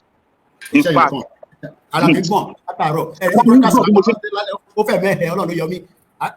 Mo dẹ̀ ti sáré prepare bó ṣe sọ fún mi báyìí, but adúpẹ́ fọ́lọ́run pé aṣáájú gbogbo ẹ̀ ṣe, èmi gan ṣe gbogbo ara mi ṣéèkì báyìí, ẹ̀bà tí mo jẹ́ gan kò tí digest. Kò tẹ̀ digest inú mi, ojú mi dá kórókóró bí mo ṣe ń bá yín sọ̀rọ̀ ní báyìí sà. Gbogbo àwọn tí mo ti pè ládùúgbò mi, gbogbo àwọn tí mo ti yáǹgù, gbogbo ibi tí mo ti yọjú sí, tí mo ti jẹ́ kọ́ mọ̀ pé láìpẹ́ láì jìnnà, gbogbo àwọn tó ti sọ pé kò sí ọ̀nà tí Ọlọ́run padà ti lànà, gbogbo àwọn tọ́lọ́run ti bá mi shame, gbogbo àwọn tọ́lọ́run ti bá mi dójú tì, inú mi dùn, èmi ni inú mi dùn jù lé ní ayọ̀ mi kún. Ẹ̀wọ̀n ẹ̀kejì ni pé mo láwọn ẹ̀gbọ́n tó ń bẹ nílùú òkè òkun ní Canada, gbogbo wọn sunkún ni wípé òun ti sú àwọn fẹ́ wálé ṣùgbọ́n wọn ò lè wálé torí tó ń ṣẹlẹ̀. Ẹ̀gbọ́n mi ọkàn mi balẹ̀, inú mi kàn dùn, ṣùgbọ́n tó wá yà mí lẹ́nu ní sà, ìgbà tó ti jẹ́ta ìran tí mo rí mọ́jú ni wípé mo ṣàkànrí pé akọ̀wọ́ ní Yorùbá nation, inú mi dùn, ayọ̀ mi kún, bóyá mo sùn lálẹ́ àná, mo dẹ̀ pa jí lọ́jọ́ kejì àti wọ Yorùbá nation, inú mi dẹ̀ dùn, ayọ̀ mi kún, mo kàn bẹ̀rẹ̀ sí ní fò sókè, mo kàn ń fò sókè, mo sọ fún ìyàwó mi, mo sọ fún àwọn ọmọ mi pé a máa ti wọ Yorùbá nation, mo ní ìṣẹ̀lẹ̀ ti ṣẹlẹ̀, ìṣẹ̀lẹ̀ ti ṣẹlẹ̀, àṣewẹ́rẹ́ báyìí ni, àṣewẹ́rẹ́ níṣẹ́ Olúwa, ọba tí mo pè tó ń jẹ́, àṣewẹ́rẹ́ níṣẹ́ Olúwa, ọba tí mo pè tó ń jẹ́, ó ti mú wà gbàgbé o, ìfanújẹ ìgbà kan. Gbogbo ọmọ Yorùbá ẹgbọ́n lẹ́nu yìí o, èmi náà ni mo ń kọrin, mo forúkọ mi pamọ́ torí àwọn ènìyàn níbí, ó ti mú wà gbàgbé gbogbo rẹ̀ o, ìbànújẹ ìgbà kan, àṣewẹ́rẹ́ níṣẹ́ Olúwa, ọba tí Yorùbá pè tó ń jẹ́, àṣewẹ́rẹ́ níṣẹ́ Olúwa, ọba tí jẹ́. Ẹ ṣe Yorùbá nation. No going back. Thank you very much. Yes, sir. No going back. Yes, sir. No going back. Tó a fi bàbá yẹn pamọ́ torí àwọn oníṣẹ́ ibi pọ̀ nílé. Ẹ̀yin má wọrí, tí rálì bá ti dé tán nísìn, ohun oríṣiríṣi a máa jáde, music oríṣiríṣi a máa jáde. Gbogbo ẹ̀ tẹ́ fẹ́ pé ẹ má bínú tí ẹ ti ń try láti pè wá látẹ̀ nǹkan torí àwọn brother wa tó ń kọrin lẹ́nu méjì. ẹ jẹ́ kí n sáré pè yín padà mo kí àwa ajé olókun bàbá wa báńkì ọlá ni mo kí yẹn ṣe gan ni gbogbo ọmọ Yorùbá náà ni à ń kí ẹ̀sìnkò tẹ́yìn náà lè wá pè wọlé studio number yẹn láti pín yẹn tá bá tún ní ká máa yọ léraléra a máa mí sí àwọn tó bá fẹ́ pè torí gbogbo ọmọ Yorùbá ó dàbí pé ìta ti ń retí ó ń súnmọ́ bọ̀ díẹ̀díẹ̀ àsìkò láì tí mọ̀ bọ̀ ń súnmọ́ bọ̀ ẹ máa gbọ́n sókè bàbá wa Adams. ẹ kálẹ́ sà. ọpẹ́ pàtàkì fún Ọlọ́run lókè. àdúpẹ́. ọpẹ́ pàtàkì fún Ẹlẹ́dùmarè. ọpẹ́ mi wá lọ sí ọ̀dọ̀ bàbá wa àlà Professor Banji Akintoye. bàbá káfàtà. mo tún wá dúpẹ́ náà fún bàbá wa ẹ̀mí wa lórí àwọn ẹ̀mí wa Sunday Adéyẹmọ òòṣà. mo dúpẹ́ pàtàkì fún wọn pé wọ́n dúró tì mí. ìmọ́lẹ̀ tí wọ́n lédè ọmọ Yorùbá parada. Kábíyèsí. ìmọ́lẹ̀ ti dé. òkùnkùn parada. ibi tí ìmọ́lẹ̀ bá dé sí wọ́n parada. Kábíyèsí. òkùnkùn ní ìlú Nàìjíríà. bàbá wa Professor Banji Akintoye Sunday Adéyẹmọ pẹ̀lú gbogbo àpàdà pátápátá ìmọ́lẹ̀ sí ìlú Yorùbá.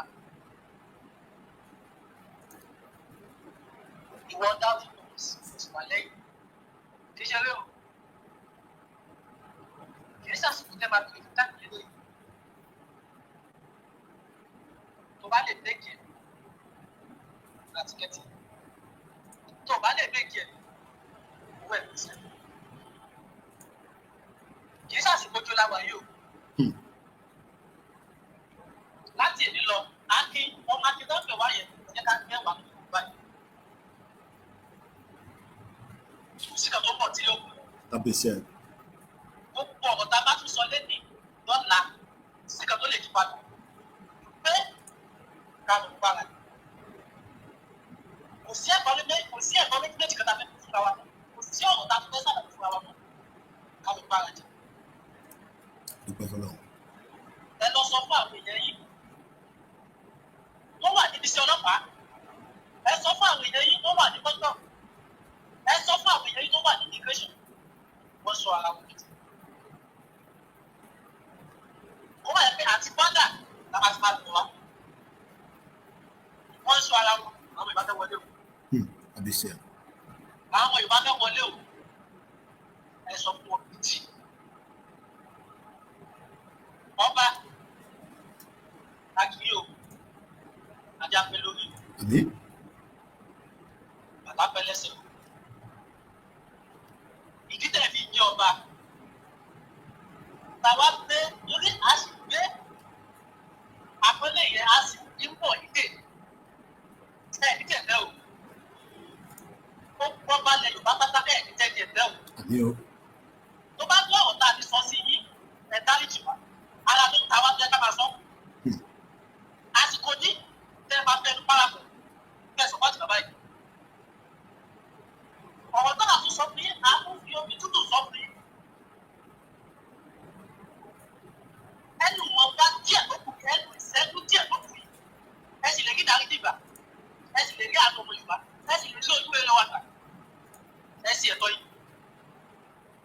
Ẹ ṣe nǹkan tó yẹ kẹ́ ṣe ẹ mọ̀ àgbàlagbà nìyí. Ẹ tẹ̀ lójú mú. Ẹ tún lóye ju àwa yìí lọ. Ẹ ṣe ẹ̀tọ́ yìí. Tẹ̀ bá wá ṣe a máa pàpọ̀ kàn ní o. Àmọ́ àdìgbà kò fẹ́ máa ṣe. Ẹ sì lè yí ọ̀pọ̀ yín padà. Ọmọ Yorùbá fẹ́ wọlé o. Tá a bá kẹlẹ̀ tẹ̀ bá ṣe a máa fi bá jà. A máa wọlé o. Ṣẹ́dùmá rẹ̀. Adúpẹ́ fún àwọn ọmọ. Dúpẹ́. Wọ́n máa fún wa dúpẹ́. Àmín. Àmín o. Àmín. Ẹ ṣé. Tó a ṣe ń kí gbogbo èèyàn ọmọ Yorùbá káàkiri gbogbo ibi tẹ́ ti ń gbọ́ wa tẹ́ ti ń wò wá. Àjọṣe wa kò ní bàjẹ́. Àjọmọdé lè lérí ni ẹ jẹ́ ká tún lọ báyìí ká tún gbọ́n tí bàbá wa sọ níbí báyìí. God is already listening. We are here today to come and deliver our document to Prime Minister of England and the United Nations because we are ready to leave Nigeria. So after this rally, we are going back to Nigeria. Yes, after this rally, I promise you, my people in Nigeria, my Yoruba people in Nigeria, I had them Sunday at Dini. What do you say?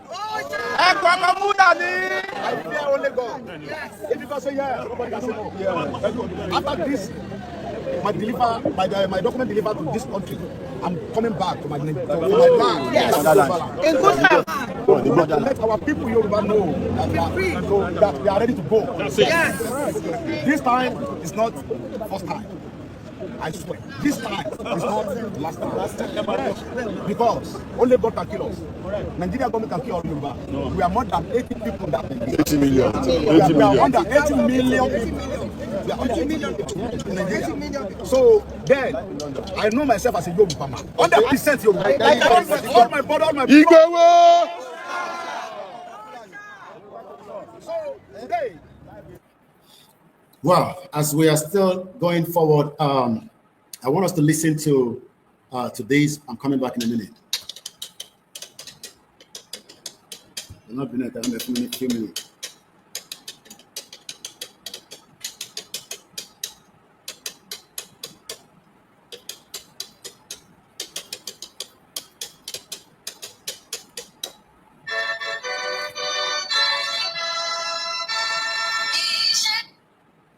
Mo kí wa lẹ́ẹ̀kan sí ẹ jẹ́ ká gbọ́ track tí Agaga ṣe fún wa yìí.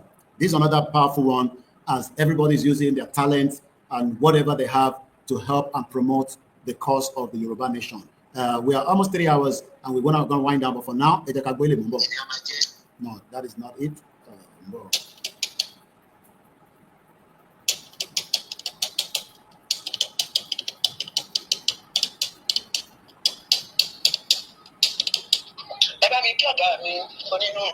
Right. That is not the one I'm looking for. But let's just listen to this. I'll come in a minute.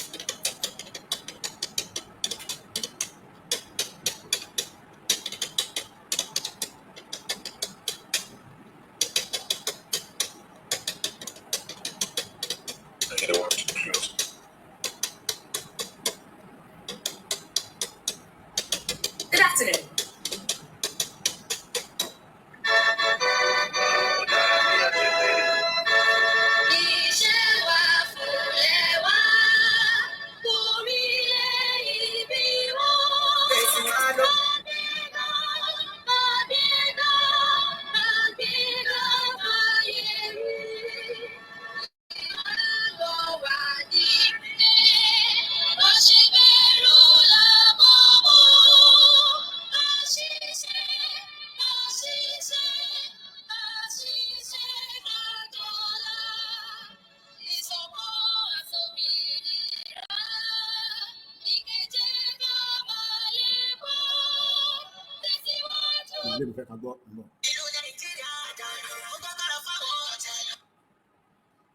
Mokiwa, we will wind down just in a minute.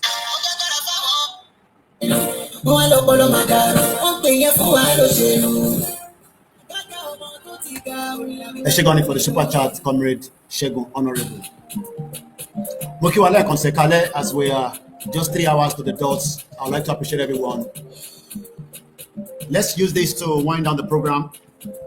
And one thing is that we have already defeated the enemies, but we must not sleep with the two eyes. We must still open our eyes. It's coming up to 11 p.m., and that means that after this music, and I'll close the broadcast. Thank you, everyone that have joined us on this particular special broadcast, special announcement rather, from Professor Akintoye. I believe it will be almost the same time like tonight, which is about 7 p.m., but I'm going to communicate as quickly as possible. But most importantly, at 12 o'clock tomorrow afternoon, there will be a special conference of the Yoruba Nation Concerned Obas under the chairman, His Royal Majesty Oba Bolawon Timson, His Emeritus Professor Akintoye, Chief Sunday Gowo, Architect Akinola, Kayode Mola, and the coordinator, Reverend Paul Oluwaleye. All this is going to be happening tomorrow. As I say, thank you so much for everyone, for your contribution, for your support to the Koiki Media. But for now, let's listen to Agaga.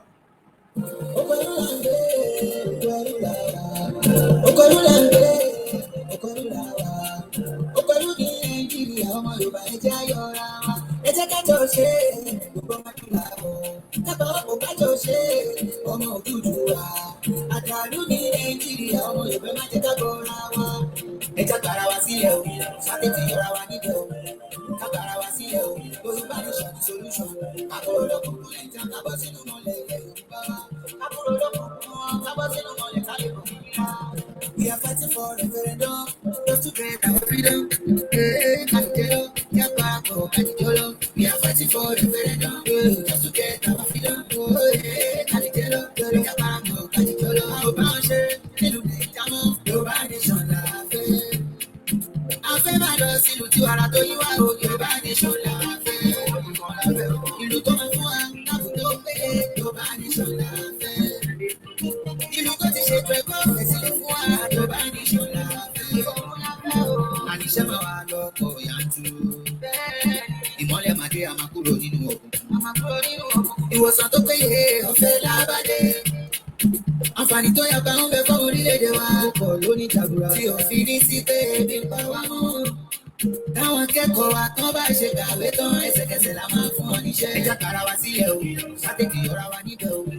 Ká kára wa sílẹ̀ o, Yorùbá nation ní solution. Ká kúrò lókùnkùn lè jẹ́ ká bọ́ sínú mọ́lẹ̀ ilẹ̀ Yorùbá wa.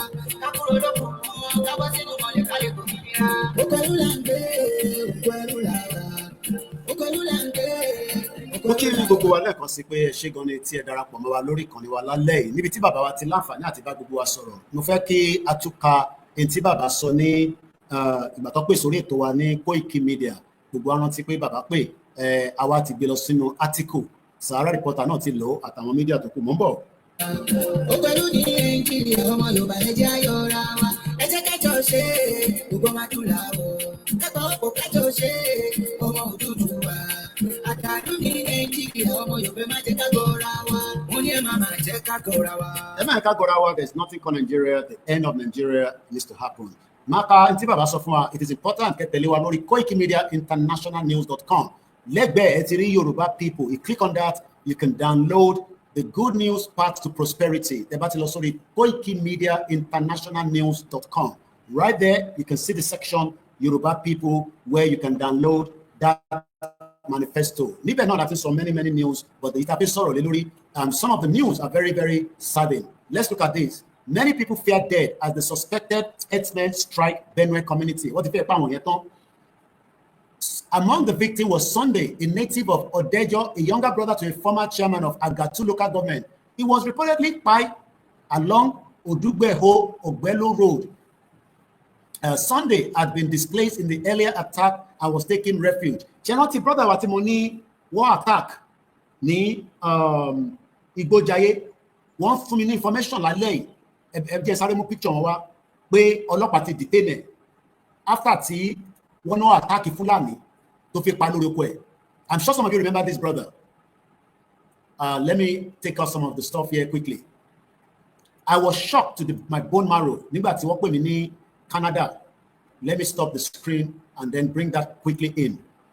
Wọ́n ní brother yẹn pé ọlọ́pàá ti detain ẹ̀ wọ́n náà gbọ́dọ̀ san 2 million naira for the fact that pé wọ́n nítorí bó ṣe ṣá Fúlàní yẹn.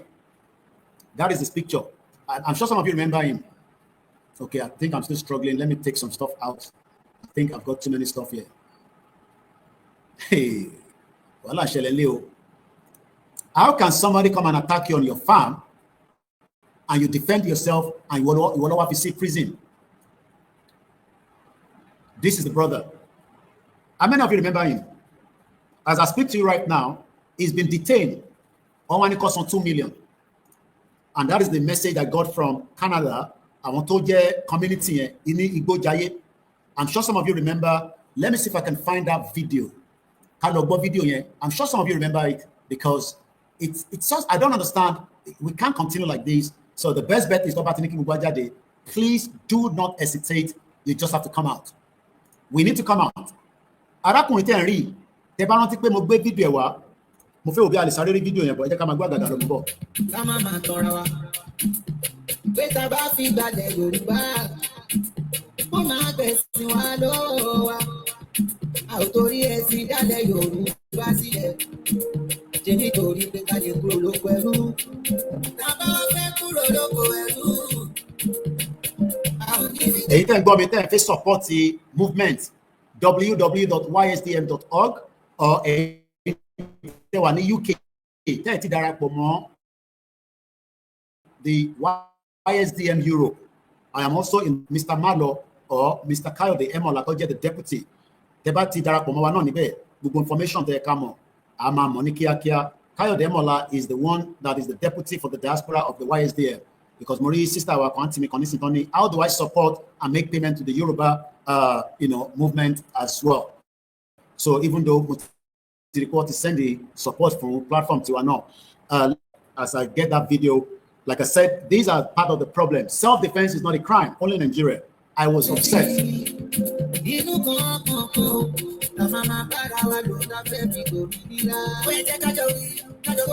Mo kí gbogbo ẹ̀yin tẹ́ darapọ̀ mọ́ bàbá Akintoye àti àwa ìrànmọ́ aládé lálẹ́. Èmi kọ́ lẹ̀ ń ṣe fún olúkálukú ń ṣe fún ìran ẹ̀yàn. Èmi náà ń ṣe fún ọ̀nà tèmi pé kọ́ má bàa parẹ́ láyé. A máa lọ sùn nísìnyí pé mo fẹ́ kó dé 11:30. But ó wà important kí n wá fídíò yẹn kápọ̀ gbọ́. Arákùnrin ní Fúlàní 4 ló wá bá òun lórí oko tó fi pa òun tóun dẹ̀ defend rẹ̀. Wọ́n wá ní bó ṣe ṣá Fúlàní tí ó ṣá yẹn wọ́n ló ti ṣáájú. So for that reason, wọ́n detain ẹ̀. Kódà àwọn ọmọ ìlú ń bínú sọ́ba lọ́wọ́lọ́wọ́ báyìí. Mo sọ fún yín pé àwọn ọba yẹn àwọn gangan ni problem wa. We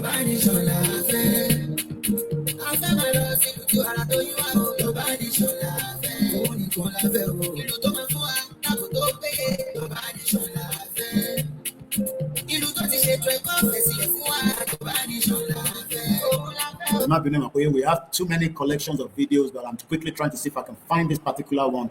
If otherwise, Timbari, I can't show the video of the Fulani to shine what to send they see me, but and to shine to buy work banko, she woman detain the body as a prison. I don't understand. What I'm paying. She gonna return for any credit, but the video time one year, agent started download it for Kasari go.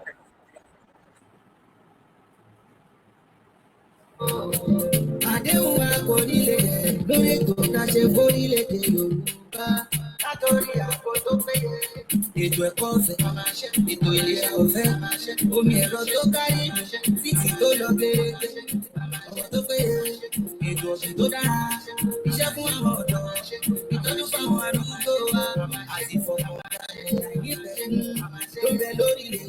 Okay, mo ti rí fídíò yẹn, mo fẹ́ ká jọ gbọ́ fídíò yìí. Adúpẹ́ lọ́wọ́ Àgàgà, gbogbo ara wọn ti arákùnrin. Now, ẹ jẹ́ kí n lọ mú fídíò yẹn gangan wá, ká gbọ́ fídíò yẹn gangan. Then our end broadcasting so that kí gbogbo wa lè lọ fẹ̀gbẹ́ lélẹ̀, mi náà ti tired by ilẹ̀ dẹ̀ ti fẹ́ mọ́, ká tún lè láǹfààní àti padà wá lọ́la. So, mo fẹ́ ká jọ gbọ́ fídíò yìí. Àwọn tó contact mi láti Canada, they were very angry, they were bitter, pé ọba Ìgbójayé yẹn wọ́n allow pé kó detain arákùnrin sínú prison. Àwọn ní kó wá message yẹn lélẹ̀. Mo ti rí fídíò yẹn, ẹ jẹ́ kí kọ́kọ́ gbé arákùnrin yẹn wá. Message yẹn wá báyìí. Good morning, brother me. Could you believe that Leye Larakunin, this is the video of the person we're talking about. Arakunin Lanso. I'm sure some of you remember him when I actually showed us the last time. Leye Lunje. One good morning, my brother. Brother me. Could you believe that Leye was arrested by the Seriki Fulani? Seriki Fulani Nikolo arrested. This is the reason why we need to understand Benny Yami Comfortologunja Pele. Those police are Fulani terrorists. Right, Loto. Tabati Jade, Patapata, gbogbo àwọn kan bẹ́yẹn la máa mọ̀ tí ó máa ṣẹlẹ̀. Irú àwọn police station bẹ́yẹn. Wọ́n ní Seriki Fulani ní kó lọ arrest Leye lẹ́ ń wò yìí, èyí tí ẹ̀ ń follow mi lórí software. Seriki Fulani ní pé kó lọ arrested. Now, going forward. He sent police from Isenyi local government to another local government to make the arrest. Please give us the account number of World Media. Say World, kill me by World Media. Say Koiki Media, the World Media. I understand. Yawa Remeleku, Ebame, 2 comments in Kopada Ejo. Leye Narakun Inje. He was detained for 3 days and they demanded 2 million naira for not allowing Fulani to kill him. What if that 2 million away? Video ẹ̀ máa play fún yín. Fulani mẹ́rin ló attack tó ń fi ráyè attack ẹyọ kan padà. Video yẹn àti picture wọ́n ní kí n máa release ẹ̀ síta, but wọ́n ti send it tí tó ń fi ṣe jàǹbá fún Fulani yẹn padà. But ìyẹn kọ́ là ń sọ. The fact that he was almost killed, he defended himself ni. Ó defend ara ẹ̀ ni. Kò ṣe kó ló attack, ṣe bórí fámẹ̀ ló wà. Wọ́n wà bá lórí fámẹ̀ ni. Ẹni tó send message wọ́n ní, I became angry. I cried for Yoruba land. We have been captured on our land of our ancestor by this Fulani with the help of the bastard we call leaders and traditional rulers. Lẹ́yẹ lẹ́wọ̀ yẹn. Lẹ́yẹ ni ẹ̀wọ̀ yìí. Wọ́n ṣá lórí. Wọ́n fẹ́ gé orí ẹ̀ bọ́lẹ̀. Ọlọ́run ló ní kó jẹ àjẹsára. Wọ́n pin ẹ̀ mọ́lẹ̀. This is reason why tí bàbá ti ní kágbéra ńlẹ̀. Má sọ pé torí kò kùn ẹ̀. Ẹ jẹ́ ká wá gbọ́ fídíò yẹn and then màá wá wind down program yìí ká lè lọ sùn because I'm tired as well now. Nàìjíríà orúkọ mi ni Ògúndíyà Lẹ́yẹ Matthew ọmọ Ọ̀yọ́ state ni mí ní area Òkè Ògùn ní Tẹ̀síwájú local government nílùú Gbójáyè inú oko mi ni mo wà ó tí mo ní mo wá woko lábẹ́ gímbì igi tó dúró yìí níbẹ̀ ni àwọn bòròró ni wọ́n wá sápamọ́ àwọn mẹ́rin bí mo ṣe ní mò ń wọnú oko bọ̀ ibi tí wọ́n ti wá àtáàkì mi ni. Àwọn mẹ́rin wọ́n sápamọ́ wọ́n wá àtáàkì ẹ̀ mọ́rí oko ẹ̀. Wọ́n ṣá mi ládàá ní gbogbo orí nígbà tó ṣá mi ládàá tí mo ń dáàdì àdá ó ń nà mí ní kùmọ̀ ní gbogbo ọwọ́ yìí tó bà ọwọ́ yìí jẹ́. Ẹ ṣe gan ìyàwó rẹ̀ lẹ́kùn. Mo gba kùmọ̀ ló ṣe wá yọ ọ̀bẹ ó gún mi lọ́bẹ nínú níbí báyìí òun ló gún mi lọ́bẹ nínú yìí. Wọ́n gún lọ́bẹ ọ̀bẹ yẹn wọlé. Kò wọlé ó gún mi lọ́bẹ látẹ̀lé ọwọ́ kò wọlé so gbogbo ọmọ Nàìjíríà ẹ gbà mí o má jẹ́ kí ìyà ó jẹ mí gbé. Ọmọ Nàìjíríà ló fẹ́ fìyà jẹ nísìn brọ́dà mi Lẹ́yẹ ọ̀rọ̀ Nàìjíríà kọ́ nílé ìmọ̀ nísìn ilẹ̀ Yorùbá ni wọ́n ní kó wá san 2 million wọ́n ní Sẹ́ríkì gbé ọlọ́pàá wá láti Ìṣẹ̀yìn kó wá mẹ́wàá ń ṣẹlẹ̀ nílé wàláì ẹ ṣáà kí n ara dé mọ́bẹ̀ gbogbo aláti gbọ́ adẹ̀tìrí fídíò yẹn sọ àní láti gbọ́ tán ìtò important bẹ́ẹ̀ ni pé bí wọ́n ṣe wá sọ fún mi lálẹ́ wọ́n ní Lẹ́yẹ ńkọ́ o ọlọ́pàá dìtẹ̀ Lẹ́yẹ wọ́n wá ní kó san 2 million èmi ò bẹ̀rẹ̀ bí wọ́n ti san 2 million yẹn bí Lẹ́yẹ ṣe wà ń bẹ̀ o because inú tẹ̀tí bí mi gan débi pé mo tẹ̀ mọ́ tí mo fẹ́ sọ. Mo kí gbogbo èèyàn wa from everywhere in the world that you have joined us. Thank you so much. Our father, the emeritus Professor Banji Akintoye, have spoken tonight. Today being the 10th June 2025 at about 8 p.m. Our father has told us that tomorrow there will be some special announcement in the evening, and that special announcement will give us the next stage. Okay, let's pick this call because even though we are still live, we're at the Manlo. Hello, caller. Hello. Hello, yeah, I'm here. Shabaki, sorry. Yeah, go ahead. Go ahead, ma. Okay. Mr. Koiki, Ọlọ́run ṣe máa. everything that you say, God bless you. And Ọlọ́run adé kìí tí wọ́n lágbára Ọlọ́run. Àmín. Every side is to the point. Àwọn tó bá ń gbọ́ mi, ó ní àwọn kan tí mo fẹ́ ṣe pẹ̀lú àwọn ọmọ Yorùbá bí ẹgbẹ́ wa. Number one is this. Mo ń wo wípé ní ìmọ̀ agbára tí Yorùbá rò bí àwọn ní Nàìjíríà, including our politicians and our leaders when it comes to kingship and all that. Ní Nàìjíríà yẹn ni wọ́n ti fún àwọn Boko Haram ní ìgbọ́rí. Terrorists wọ́n máa lọ pààyàn ẹ máa sọ pé ẹ fún wọn ní kí náà tẹ máa fi ṣe amnesty àbí kí náà máa pè ní ìkéde ẹ fún wọn lẹ ẹ máa jẹ́ kó máa bá àwọn èèyàn gidi gbé. There is no consequences for killing in Nigeria. What a lawless country. So this is the same country tí self-defense tó jẹ́ ẹ̀ṣẹ̀. This is not the first time, this is not the second time, this is not the third time. Ẹgbẹ́ yẹn tó bá ti fẹ́ defend ara ẹ̀ government máa wà against wọn. Now what is really the definition of Nigeria right now? And the government in Nigeria are trying to kill everybody in the country. What is the purpose of this law? Why the people kò mú àwọn kan ó mú àwọn kan? I don't get it. Wọ́n ní ọmọ Nàìjíríà ṣiṣẹ́ wà nínú country. Kí ni àgé ìbẹ̀? And never been only questions mo fẹ́ bẹ̀rẹ̀ lọ́wọ́ everybody tó bá ń gbọ́ mi because I know that people can talk is cheap. We can complain from January to December, but ẹ bá fi àwọn the same people don't complain about Nigeria. Ẹ bá fi wọ́n sí kò they will still do the same thing táwọn people yìí ṣe. Now mo wá fẹ́ bẹ̀rẹ̀ question lọ́wọ́ politicians like Ken tó bá ń gbọ́ mi. Why are you scared to leave Nigeria? Have anybody asked themselves this question? Why are Yoruba politicians? Why are they so scared to leave Nigeria? Is it that God has not blessed us enough? I need omi, I need natural resources, I need gold. Why are we so scared? Ṣé mo kọ́ tó ń ṣe bẹ́ẹ̀ Mr. Koiki? Ẹ má bínú bí ẹjọ́ mi ti pọ̀ jù. Àwọn tó ń ṣe àwọn politicians wípé tó ń bá àwọn ní wípé táwọn bá gbé Nàìjíríà, àwọn owó tí wọ́n kó jẹ yẹn, àwọn owó ọ̀fẹ́ tán ṣiṣẹ́ fún yẹn, wọ́n believe pé ó máa stop. And the question is, yes, ó máa stop, but kò dẹ̀ tún ní stop. Because most of you are wealthy enough. You can create a country that will work for everybody. Yes. For everybody. Àwọn ọmọ yóò ní láti máa lọ sí Yankee. They don't have to go to Germany. You know that that's in Nigeria because I first survive. It's a slap. You have no shame. And you politicians say, "Ojú òtí yín, àwọn ọmọ yín family yín, ní tìjú." You have to go to a white man's country before you make it. It's a shame. If you create a country, enabling environment. Okay. Money the enabling environment from gbogbo wa. The enabling environment for everybody to strive. What is wrong with us? It's vanity. It really, really sad. Okay, everybody say, oh, they put your work face. Okay, they are going to you, Baba Dawa. They are develop the Nigeria. I want all over the world to work up at the Wale. I want to develop people. When you want to do something, do it differently. When we want to go into business, we want to do anything, because we are very, very intellectual people. But we think that they smart. I want outside, all go everywhere, all by everybody, and they are doing it and they are getting away with it. But why they go in Nigeria? He got his power. And I begin to ask, me, we don't know for one, because and the reason why I think party, live life. Everybody want to say they are okay in Nigeria. Somebody I go to social media, but any Mr. Koiki, Timothy post anything on social media because it's your money Nigeria, man. As of people back at the day, people come to that for your nation.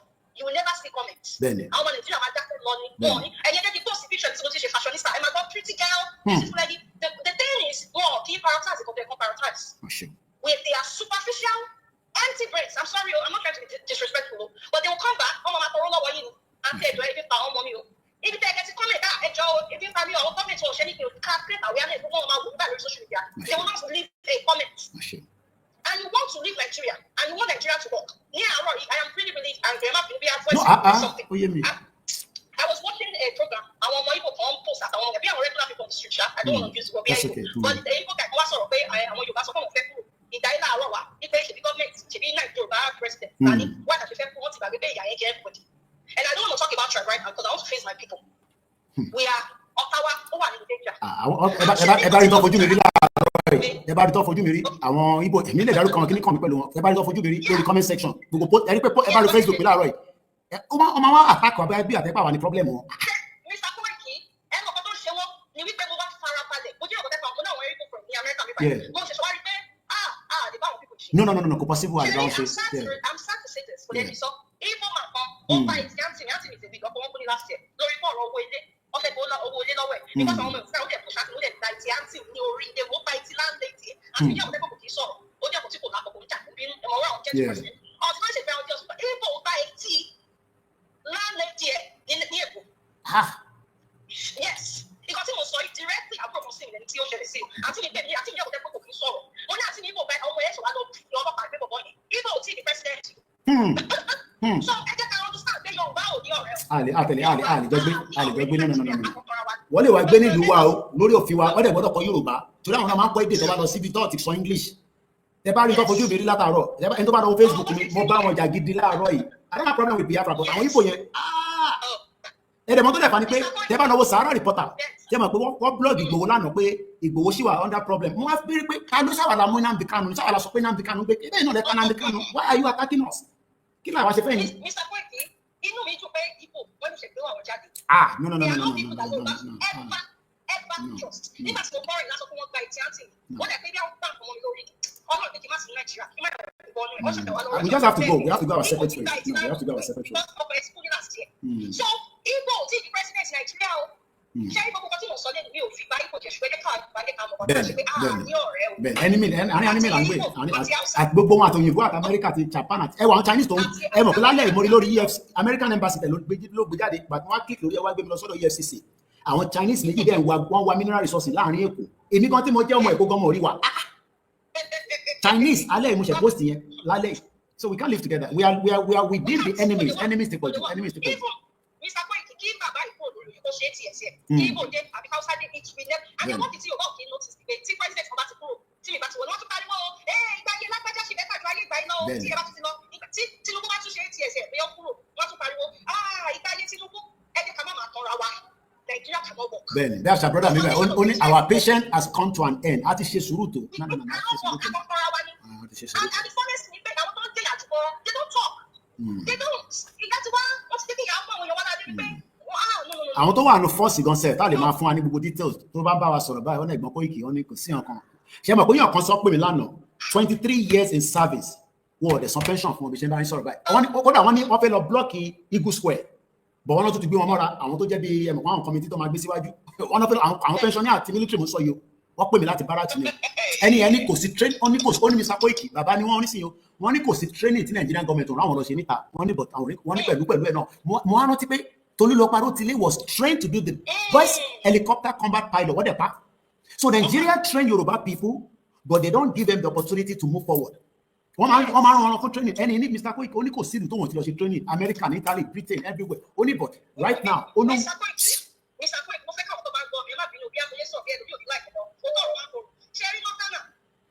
cannot bring anything good to Nigeria. Number one, they cannot see the typical Northerner. So much away, people might want to go very wrong full position in Nigeria.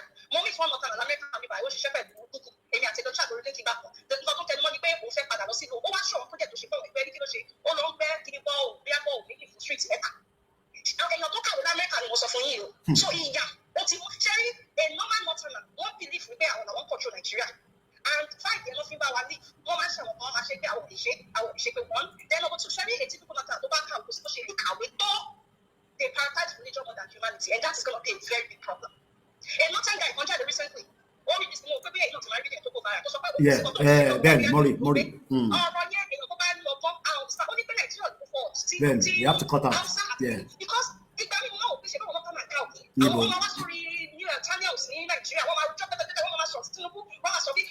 question is, the power has been with you for many years. What have you done with it? Nothing. And Northerners they only know how to grab power. They don't know what to do with that power. Let's be realistic. These people are not intelligent at all. The only thing they come up by I want to teach you to be a terrorist. That's it. Mr. Koiki, everybody them back in the about what they do in Nigeria. Or no one they can want to copy of Northern. Because everybody pay attention to the way our politicians are treating us. Our politicians are a little bit better. But it's not important not to be recognize poverty in Southwest to be able to control the masses. And the reason they can't control like the Northern when you're watching so the more that what our people eat. The future is not there for us. So. There's no future, yeah. It's not there.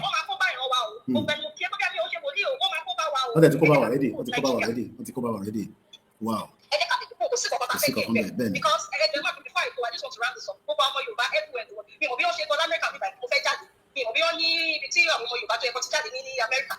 Oh yeah, but my information my daddy. Our mega rally, everything is being planned. As soon as Baba to make announcement, everything will go forward. Gbogbo information my daddy from gbogbo state now in America, àwọn tó wà ní UK. Gbogbo from iṣẹ́ táwọn máa ṣe tẹ́ ẹjí tí Baba ti announce ní sí àkóso ọ̀run fáwọn mọ́ ariwo gbàgbàgbà òní gbogbo ẹ̀ gbogbo ẹ̀ máa gbọ́ ẹ ṣé gan ni o. Thank you very much. Ẹ ṣé gan ni. Thank you very much. Bẹ́ẹ̀ni. Thank you very much. Ẹ ṣé gan ni.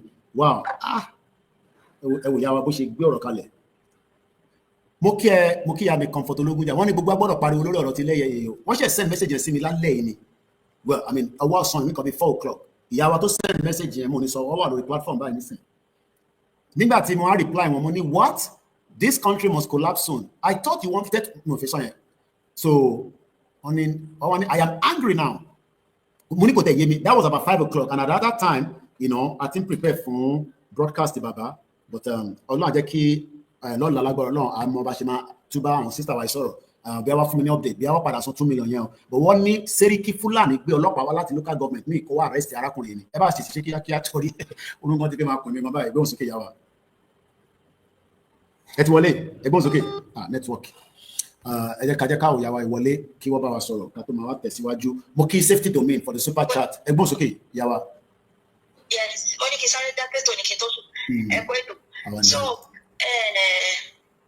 àbúrò mi lóòótọ́ ló bìlífù pé kí Nàìjíríà pé yẹtìgẹ́tì so bó ṣe wá dalẹ̀ wá lọ pé àtàrí wọn á ní pé kí ló ṣẹlẹ̀ wọ́n ní àwọn aláǹpariwo Yorùbá nation ní pé kò sẹ́nìbọ̀dì tó pariwo Yorùbá nation nílẹ̀ kò sẹ́nìbọ̀dì tó mọ sẹ́nìbọ̀dì tó gbọ́ nípa Yorùbá nation kan.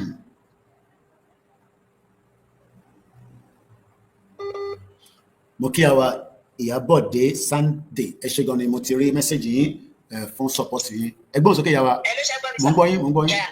so wá ní àpẹ àwọn èèyàn gbọ́ nípa Yorùbá nation wá ní àwọn èèyàn gbọ́ níbi àbí tí wọ́n wà. alright àwọn tó bá náwọn gbọ́ yẹn ṣẹ́rí gbogbo yẹn ti late nísìn ẹni tó bá náwọn gbọ́ tá bá ti jáde tí situation ṣẹ́rí gbogbo àwọn tó bá náwọn gbọ́ yẹn ẹ má yẹ káwọn yẹn distract wa ní time tàwa nísìn ẹni tó bá gbọ́ nígbà tá bá ti jáde síta Oríyọmí àti àtìkọ́ máa bá wa gbé information tó nígbà tí gbogbo nǹkan bá dé tó di pé gbogbo yẹn jáde wàá gbà sọ lórí Oríyọmí wàá sọ lórí Àgídìgbò wàá sọ lórí Cool FM kíní kan FM so gbogbo pé wọ́n gbọ́ yẹn that stage now àti kọjá stage yẹn. àdéhùn má ṣẹ́ni gbogbo pé wọ̀gbọ́n yẹn ẹ̀yẹn má wọ̀rí NTA gan máa sọ̀rọ̀ táwa ti jáde ní NTA gan máa sọ̀rọ̀ ẹ̀yẹn má wọ̀rí nípa wọ̀gbọ́n yẹn so ẹ jẹ́ ká má dára wa láàmú ẹni tó bá náà mọ̀ gbọ́ NTA bá ti sọ̀rọ̀ kó má jáde nígbà yẹn so all these àwọn wọ̀gbọ́n yẹn ìyà tó ń jẹ wọ́n yẹn ó ti mọ́ wọn lára ni ní tó fà á nìyẹn ó yẹ nísìn sẹ̀má ìka wọ́rí ara wa aṣẹ́dínmọ́rẹ́ aṣẹ́ àmì lágbára ọlọ́run ó rán yàrá máa sùn ó dàbọ̀ all right. Mo kí yàwá Ìyábọ̀dé Sunday ẹ ṣé gan ni ìyá mi tó pè tán lẹ́ẹ̀kan yẹn mo mọ̀ yín torí mo ti save number yín àti sọ̀rọ̀ rí is a powerful message ní ẹ fún wa mo kí gbogbo ẹ̀yin wa mo kí mọ̀ sí mi dáadáa wọ́n ní máa kí mo kí bàbá wa Alànà mo kí gbogbo ọmọ Yorùbá I will be out again tomorrow because mo ní láti lọ ṣe meeting kan nísìnyí náà pẹ̀lú àwọn team mi náà as well because it seems things are going to be moving very fast at a very fast pace. Thank you so much. If you have never joined us before, if you are skeptical that this is not going to happen, it doesn't matter. We're not talking to you, but it does. What matter is that the Yoruba people have made up their mind and we are exiting Nigeria. And that is the fact. It doesn't matter how you feel about Nigeria. Tinubu doesn't own Yoruba land. Neither all the politicians owns Yoruba land. Yoruba land belongs to 60 million people and they are ready to exit Nigeria. And on that note, let's wait for tomorrow, which is just countdown from now. Tomorrow, as we've been told, this is coming up. And after that, Baba will come up again and make another announcement. That announcement would also lead to some other announcement. I will leave it like that. So thank you so much. Contribute. Your comment was fantastic. We were able to move the broadcast to at least 400 on the YouTube, and many people will still watch it later on. Thank you so much. Good night from our studio in London. Good night from our studio in Africa, because we've connected all our studio together. If I didn't mention your name and you're like, Koikimu, the comment that then comes there, Kimirara, Emma Binu, Omawa Ben, Babatunde Adeyemi. Thank you, everyone. I'm very grateful. Until I have a country that's called Yoruba land, that is when I will be demanding something from every one of you. But for now, let us keep the message going. Let us pray that our father raised that flag. That is my own dream. If Baba Akintoye raised flag, if Baba Akintoye raised the flag, then at least we will then continue to pray for him for long life, because we know that 90 is not a joke. So if you are still in your 20s, 30s, 40s, you're disputing with a 90 years old man, forget it, it is too late. Koiki Media, good night. God bless you. Facebook. Baba mi kunle shita bisede mo ki àwọn family mi Masbi ko aduro ti Baba Akintoye mo ki Biyemi náà mo ki gbogbo àwọn staff àwọn tó ń ṣoúnjẹ mo ki gbogbo àwọn tó jẹ́ back end team Baba Akintoye náà àwọn kan tó ń pè ní back end team looking after his welfare. They don't want me to be mentioning their name on the social media. They're working around the clock. Good night from my studio in Africa and London, because we've joined the Africa and the London studio. You might not know, but London and Africa is working simultaneously. Our staff are ready to work, and they will serve you and the world media and all other independent media. Any media tó bẹ́ẹ̀ bá ti gbọ́n tí bàbá sọ lẹ́nu wọn nísìn ẹ forget wọ́n ṣe Yorùbá Nation. Tí any media ò bá ti sọ̀rọ̀ nípa tí bàbá sọ mo ní ẹ forget wọ́n ti kúrò náà rọ Yorùbá Nation. Òun ayọ̀ la máa sùn.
síwájú láti.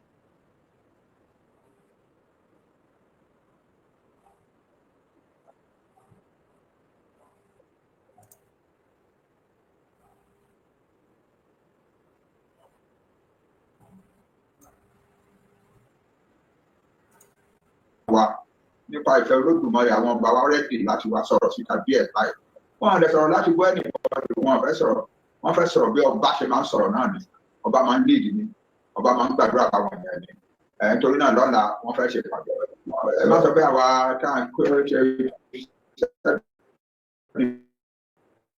international lápò àwọn ọba ọjọ́ rárá àwọn ọba wa fúnra wọn àti tó bá ní nǹkan mìíràn tá a fẹ́ ṣe àjẹkù ká bọ̀wọ̀ fún wọn kán ṣèpàdé wọn tán lọ́la tó bá di lálẹ́ ọ̀la àwa make another announcement ó ṣe jẹ́ nìyẹn ẹ̀bẹ̀ tí mo fẹ́ bẹ̀ gbogbo ọmọ Yorùbá ni pé ẹ máa retí lálẹ́ ọ̀la gbàtà bá ṣe announcement wa tí n bá ní láàárọ̀ ọ̀la ìyẹn lọ́la o tí n bá ní láàárọ̀ ọ̀la gbogbo wa kájí síta ká máa dúpẹ́ lọ́wọ́ Ọlọ́run ká máa jó níwájú ilé wa nìkan ká máa tó àbúkọ́ òun lọ báyàn kankan ṣèlá ilé ètò ẹ̀ gangan tó ń gbé ibi tó bá wà níjọ́ yẹn níjọ́ tá a bá sọ pé kẹjáde síta yẹn ibẹ̀ náà ló ti máa jáde síta kò sí pé a lọ ń kó mọ́tò sọ́nà àti ìbìrìkì lọ sí Ìbàdàn àbí lọ sí Èkó eléyìí yàtọ̀ ráàdì eléyìí yàtọ̀ torí náà ìjọba ọba ní ráàdì ẹ̀fún wa ẹ jẹ́ ká fúnra wa láyè ká bọ̀wọ̀ fún àwọn ọba wa ká jẹ́ ká ṣe tiwọn kó tán lọ́la tó bá wùdí wòyí lọ́la àtàbá rí pé àwọn ọba wa ti lọ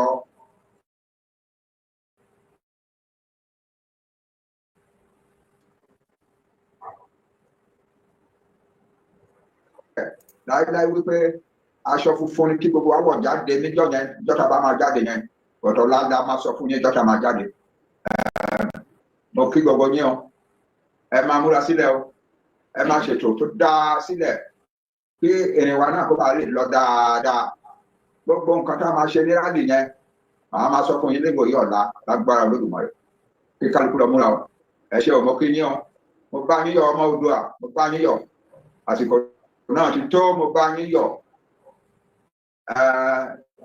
èèyàn lè ṣubú èèyàn ọmọ èèyàn a lè ṣubú gbé abẹ́ individual kọ̀ọ̀kan lára wa ló lè ṣubú agboolé lè ṣubú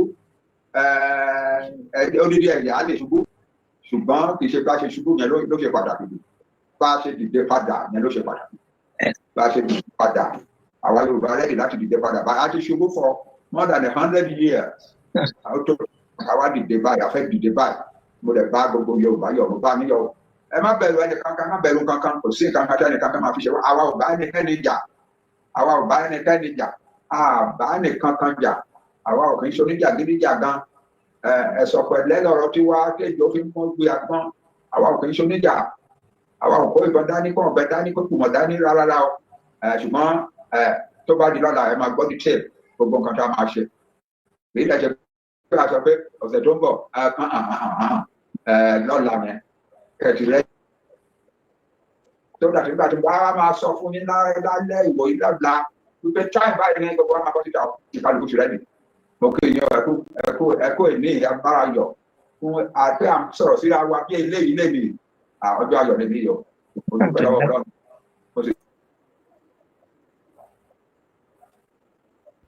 Yes, ẹ káàbọ̀ padà sórí ètò Lady K Ìfẹ́ Olúwa show the baby of Yorùbá nation alpha ṣàtìrí one or two things ní mú nínú program tẹ wò yìí ẹ wà ra yerick ẹ wo àwọn nínú ara ìfà ọjà ó wà nílẹ̀ new one wà nílẹ̀ Iléyá promo yẹ́rìngì lẹ́wọ̀ yìí Iléyá promo ni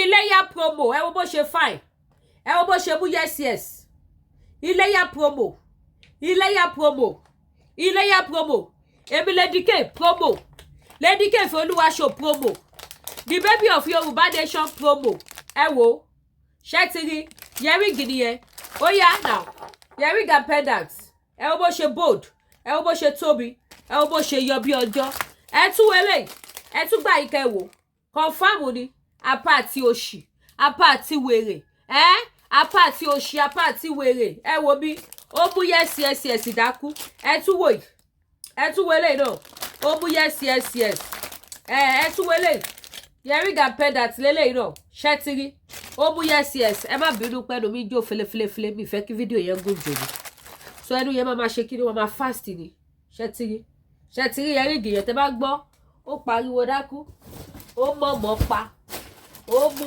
wọn ó wọ̀jú àwọn set of chain chain and pendant earring set consume tẹ́ bá gbọ́ gold lélẹ̀ àwọn gold lélẹ̀ yóò há o eléyìí yàtọ̀ sáwọn owó asset ẹ̀yin náà wò ẹgbẹ́ sómi native kẹwàá lọ pati ẹrù lẹ lò wọ́n máa jí yín wò ní confam ní apá àti oṣù ó kún bí lóríṣiríṣi designer tẹ́ bá fẹ́ tó fẹ́ tó tó ló wà lóríṣiríṣi ní set lélẹ̀ náà ìfẹ́ kí fídíò yẹn gùn mo ṣe ń rọ́ọ̀ṣì bẹ́ẹ̀ yẹn o ẹ bá mi máa share ẹ bá mi share ìfẹ́ kó gùn rárá ẹ tún wọlé náà ẹ tún wò yíwá lẹni kò sí nǹkan ó mú yes dákú ẹ bá ṣe fẹ́ wọn sí lóríṣiríṣi bí ìtura ó pọ̀ mélòó la fẹ́ display àkàkà tán ni a lè ká tán bákan náà ọṣẹ àánú ọṣẹ ìṣẹ́gun ọṣẹ túdè ọṣẹ àgbélépọ̀tà ọṣẹ back to sender òun náà wà ẹwọ gold yìí kẹ wá lò sórí native kẹ wá dry lórí native ẹ wò ó tẹ́ bá fẹ́ kó dúró báyìí gan tẹ́ bá fẹ́ kó wálẹ̀ díẹ̀ òun ni ó lè wálẹ̀ díẹ̀ but èmi like báyìí ó kó ọrùn ó bold set ni ó ní gbogbo complete ẹ̀ ó wà gbogbo ẹni tẹ́ bá fẹ́ ọṣẹ àánú ọṣẹ ìṣẹ́gun ọṣẹ túndé ọṣẹ awọ́rò ọṣẹ àgbélépọ̀tà ọṣẹ àrìnàkóre ọṣẹ orí òjijì tó confam ta ló sọ pé kò sọ lọ́run ta ló sọ wípé kò sí agbára nínú orúkọ Jésù ẹ gbàgbé wọ́n ṣẹlẹ̀ ẹ lówó kẹ́ mọ̀ pé Jésù lọ́ba ẹ lówó kẹ́ mọ̀ pé yes lady kí o kò máa forúkọ Jésù fọ́ lásán Jésù ṣe kí ni ó ń dábìrà ó ń ṣiṣẹ́ àmì àti iṣẹ́ ìyanu kọ̀ǹfàmù ni ẹni tí mo fakọ sí orúkọ Jésù ló máa yẹ mi dára orúkọ Jésù ló múnú mi dùn orúkọ Jésù lẹ máa lò gbogbo yẹn máa ṣe kí ni ó máa wà káàbà tó máa wá bí gbà eléyìí sì pendant lélẹ̀ bó ṣe bá wà fáwọn ṣẹ́rọ̀ yìí àwọn ṣẹ́ kan wà tó yẹ pé a gbọ́dọ̀ polówó ẹ̀ lórí social media ẹ̀yẹ pè secretly ni ẹ pè secretly ẹ wò cross pendant lélẹ̀ ṣe ti rí pendant ló ti fẹ́ tán pendant oní cross chain tẹlifílò náà ó wà available ẹ pè mí ẹ wá rajà ẹ wò hand chain lélẹ̀ silver colour ṣe ti rí ẹ pè mí kẹ́ wá rajà kí ló jẹ́ pé ogun kan halẹ̀ mọ́ yín níbo ẹ rí ẹríngì yìí ṣẹ́ ti rí ẹ̀yin tẹ́ bá mọ̀ ẹ rí pé wọ́n ti rà tán ṣẹ́ ti rí just to etí kan nǹkan tó kù ni wọ́n ti rà tán bá sọ fún yín gbọ́jà mi ò dilẹ̀ ẹ wá rajà òun ni eléyìí náà tún kíní ẹ̀ ni mo ní ẹyọ̀kan ló ṣẹ́kù ẹyọ̀kan tó kù lélẹ̀ ṣẹ́ ti rí ẹríngì làwọn eléyìí fine jewelries ẹ lè fi káàkó òun ni pendant ẹ wà àwọn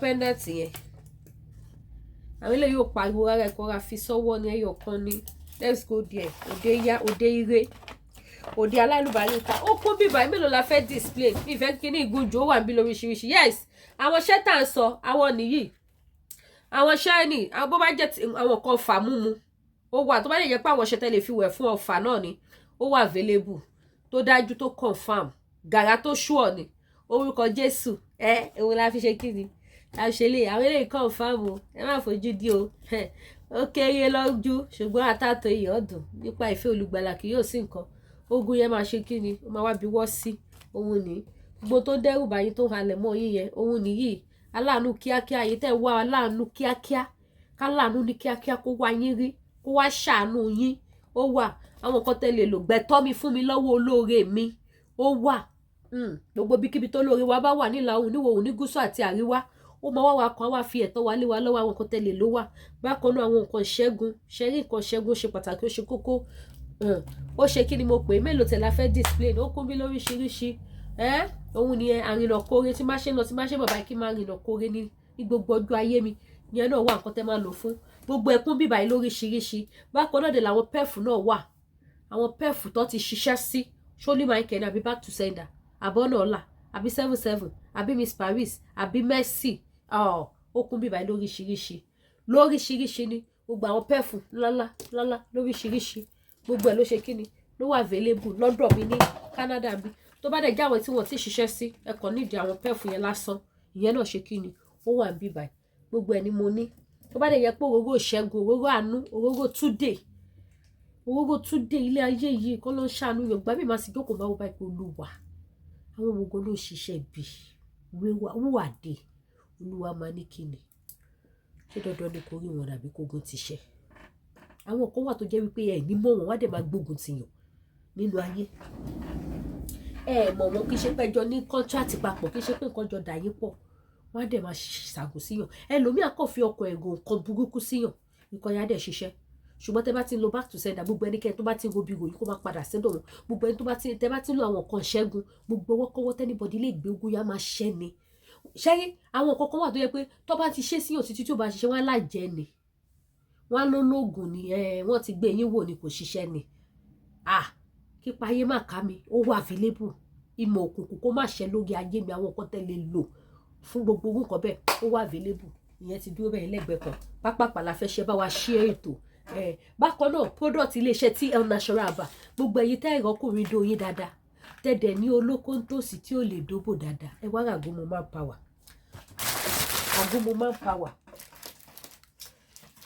manpower òun ni tí manpower rẹ̀ ajẹ́bídán èmi fi ọwọ́ ẹ̀ sọ̀yà fún yín pé wọ́n á do yín inú yín á dùn ara yín á balẹ̀ gbogbo tára yín ń wọ́ kó kiri yẹn tó bá gba yín mú lẹ́ẹ̀kan tó bá lo eléyìí kò sí bí dáàdì yẹn ṣe lè dàgbà tó bá gbẹlura tó bá gba yín mú ara yín á balẹ̀ kò ní sunkún mọ́ ó máa wọ ní ṣe because wọ́n á tẹ dò wọ́n á tẹ Jésù lọ́kọ̀ o ẹ wo ti diabetes lélẹ̀ ẹ̀yin tẹ bá ní diabetes confirm one kò sí bí diabetes yẹn ṣe lè strong tó ẹ ṣàtìrà 2 pack nǹkan tẹ̀ ń wò lọ́wọ́ mi kẹ́ ẹ lò diabetes yẹn bá dágbére ẹ̀yin tó jẹ́ pé jẹ̀díjẹ̀dí ló pa yín ló kó ogun jẹ̀dí agúnmu ni o jẹ̀díjẹ̀dí ńlá wà small size lélẹ̀ agúnmu jẹ̀díjẹ̀dí gbogbo jẹ̀díjẹ̀dí yẹn máa lọ gbogbo kó yín tó ti kú jẹ̀díjẹ̀dí tẹ̀ yín àgbẹ̀ pin ìgbẹ́ ẹ̀jẹ̀ yẹn ẹ̀ tún gbúwẹ̀ mo máa bá yín ti gbogbo ẹ̀ ó máa ti gbogbo jẹ̀díjẹ̀dí tó ti store sí gbogbo ríkèríkè ara yín yẹn ó máa tì síta àṣírí yẹn náà lélẹ̀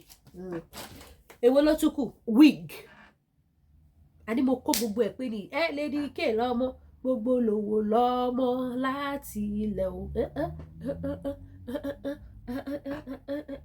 ẹ wá ra wig gbogbo ẹ̀yin tẹ́ bá fẹ́ ra wig ẹ bá mi ṣí ètò mo ṣe fast mi fẹ́ kí fídíò yẹn gùn ni gbogbo ẹ̀yin tẹ́ fẹ́ ra wig any latest wig mo ní àwọn wig lóríṣiríṣi braid wà àwọn oní coils wà àwọn lọ́gùn wà àwọn afro gbogbo wig ni mo ní bíbá tẹ́ bá fẹ́ tó gòdè bàdí ó wà gbogbo ẹ̀yin mọ́mì mi ẹ wá ra wig fáwọn sisters mi àwọn sisters ló máa like long wig mo ní gbogbo ẹ̀yin mọ́mì tẹ́lẹ̀ àwọn sisi ẹ ra wig fún wọn and they will love it they will love it ẹ yẹ ká tọ́jú àwọn ọmọ wa nítorí ẹnìkan nítorí ọ̀la tó mo bẹ̀ yín mo rọ̀ yín gbogbo ẹ̀yin mọ́mì mi ẹ wá ra wig ẹ wá ra fáwọn sisters ẹ wá ra wig fún wọn èyí náà wọlé báyìí sí with pendant tó mú yes gidi ó wà bí báyìí owó pọ́kúpọ́kú mo ta jewelries ní owó mọ́jà gbogbo ọjà mi mo ṣe sales aṣọ lọ́wọ́ ẹ̀yin tẹ́ tí aṣọ tẹ́lẹ̀ ẹ wá ra sales lọ lọ́wọ́ báyìí aṣọ $50 ti di $30 aṣọ $50 is now $30 sales lọ lọ́wọ́lọ́wọ́ báyìí láfta iléyà mi ò bí máa ṣe sales mọ́ ọ ó dẹ̀ tún dé after December nìyẹn sọ ẹ tètè wá rà kó tẹ fẹ́ rà sí i ojú òní tí wà àdúrà gbogbo wa máa gbà so gbogbo àwọn wíìgì tẹ bá fẹ́ àwọn wíìgì lóríṣiríṣi àwọn fáfáì wíìgì tó bá jọ back ṣùkú pick and drop wọ́n láwọn wíìgì tó fine ẹ̀yin ìyá mi ẹ má dán lára yín wíìgì wà lóríṣiríṣi ẹ wo tọwọ́ mi bírèdì ni ẹ wò ṣẹ́ ti rí black ẹ̀ náà wà o ní tó tún wá ṣerú eléyìí báyìí tó tún wá jẹ́ small braid tí ò ṣe big braid gbogbo ẹ̀ ni mo ní bíbá yìí wíìgì yapa tẹ bá gbọ́ ó pọ̀ yẹ́yẹ́ wíìgì ó pọ̀ ó kọjá bẹ́ẹ̀ bẹ bá fẹ́ rúkọ náà mẹ́ta wàhálà yẹn máa rí gbogbo ẹ̀yin mọ́mì tẹ bá láwọn sisi ẹ jẹ́ kó ra wíìgì kan náà kó fi káàkó tẹ bá dẹ̀ fẹ́ ra rúkọ náà fún wọn àwọn another ones ó wà lóríṣiríṣi tó bá dẹ̀ jẹ́ pé àwọn onísúnsún yẹn náà ni àkọ́fí bẹ́ẹ̀ lóní súnsún iná èyí tẹ́ bá tọ́lọ́ bá dẹ̀ máa lock ẹ máa jẹ́ lock ẹ̀ ní ohun nìyí ohun ni ó fàìn gan ó ṣe máa dúró re lórí yìí ni ó ṣe máa mu nìyí ó fàìn gan dáadáa so ẹ pè mí kẹ́ wá rajà ojú òní tí ẹ má gbàgbé láti subscribe sí YouTube channel Lady K ẹ má wàá gbàgbé gbogbo ẹ̀yin tẹ́ fẹ́ lọ sí Nàìjíríà tẹ́ ní apartment tẹ́ máa lọ́ọ̀jì sí just 2 minutes drive sí Ìkẹjà eléyìí yàtọ̀ síta polówó tẹ́lẹ̀ ẹ̀yin náà mọ̀ pé mi ò ń gbé ẹ̀ṣà wá sórí platform mi tẹ́ bá tún wá gbọ́ pé lè tún wá lẹ́tìkẹ́ fídíò tẹ́ ẹ̀ ń wò látẹ̀kan àwọn apartment lẹ́ ń wò ń bẹ̀ o àwọn apartment 2 minute drive sí Ìkẹjà ni gbogbo fídíò tẹ́ ẹ̀ ń wò látẹ̀kan tẹ́ ẹ̀ rí àwọn ilé tán sílẹ̀kùn ní tán ṣe gbogbo ẹ̀ nínú ẹ̀yẹn apartment ni ó fine 24 hours light gbogbo nǹkan ló pé síbẹ̀ gbogbo nǹkan ló wà ń bẹ̀ so ẹ pè mí o kí n fún yín ní phone number àwọn ojú òní tì yín o ẹ ṣé gan.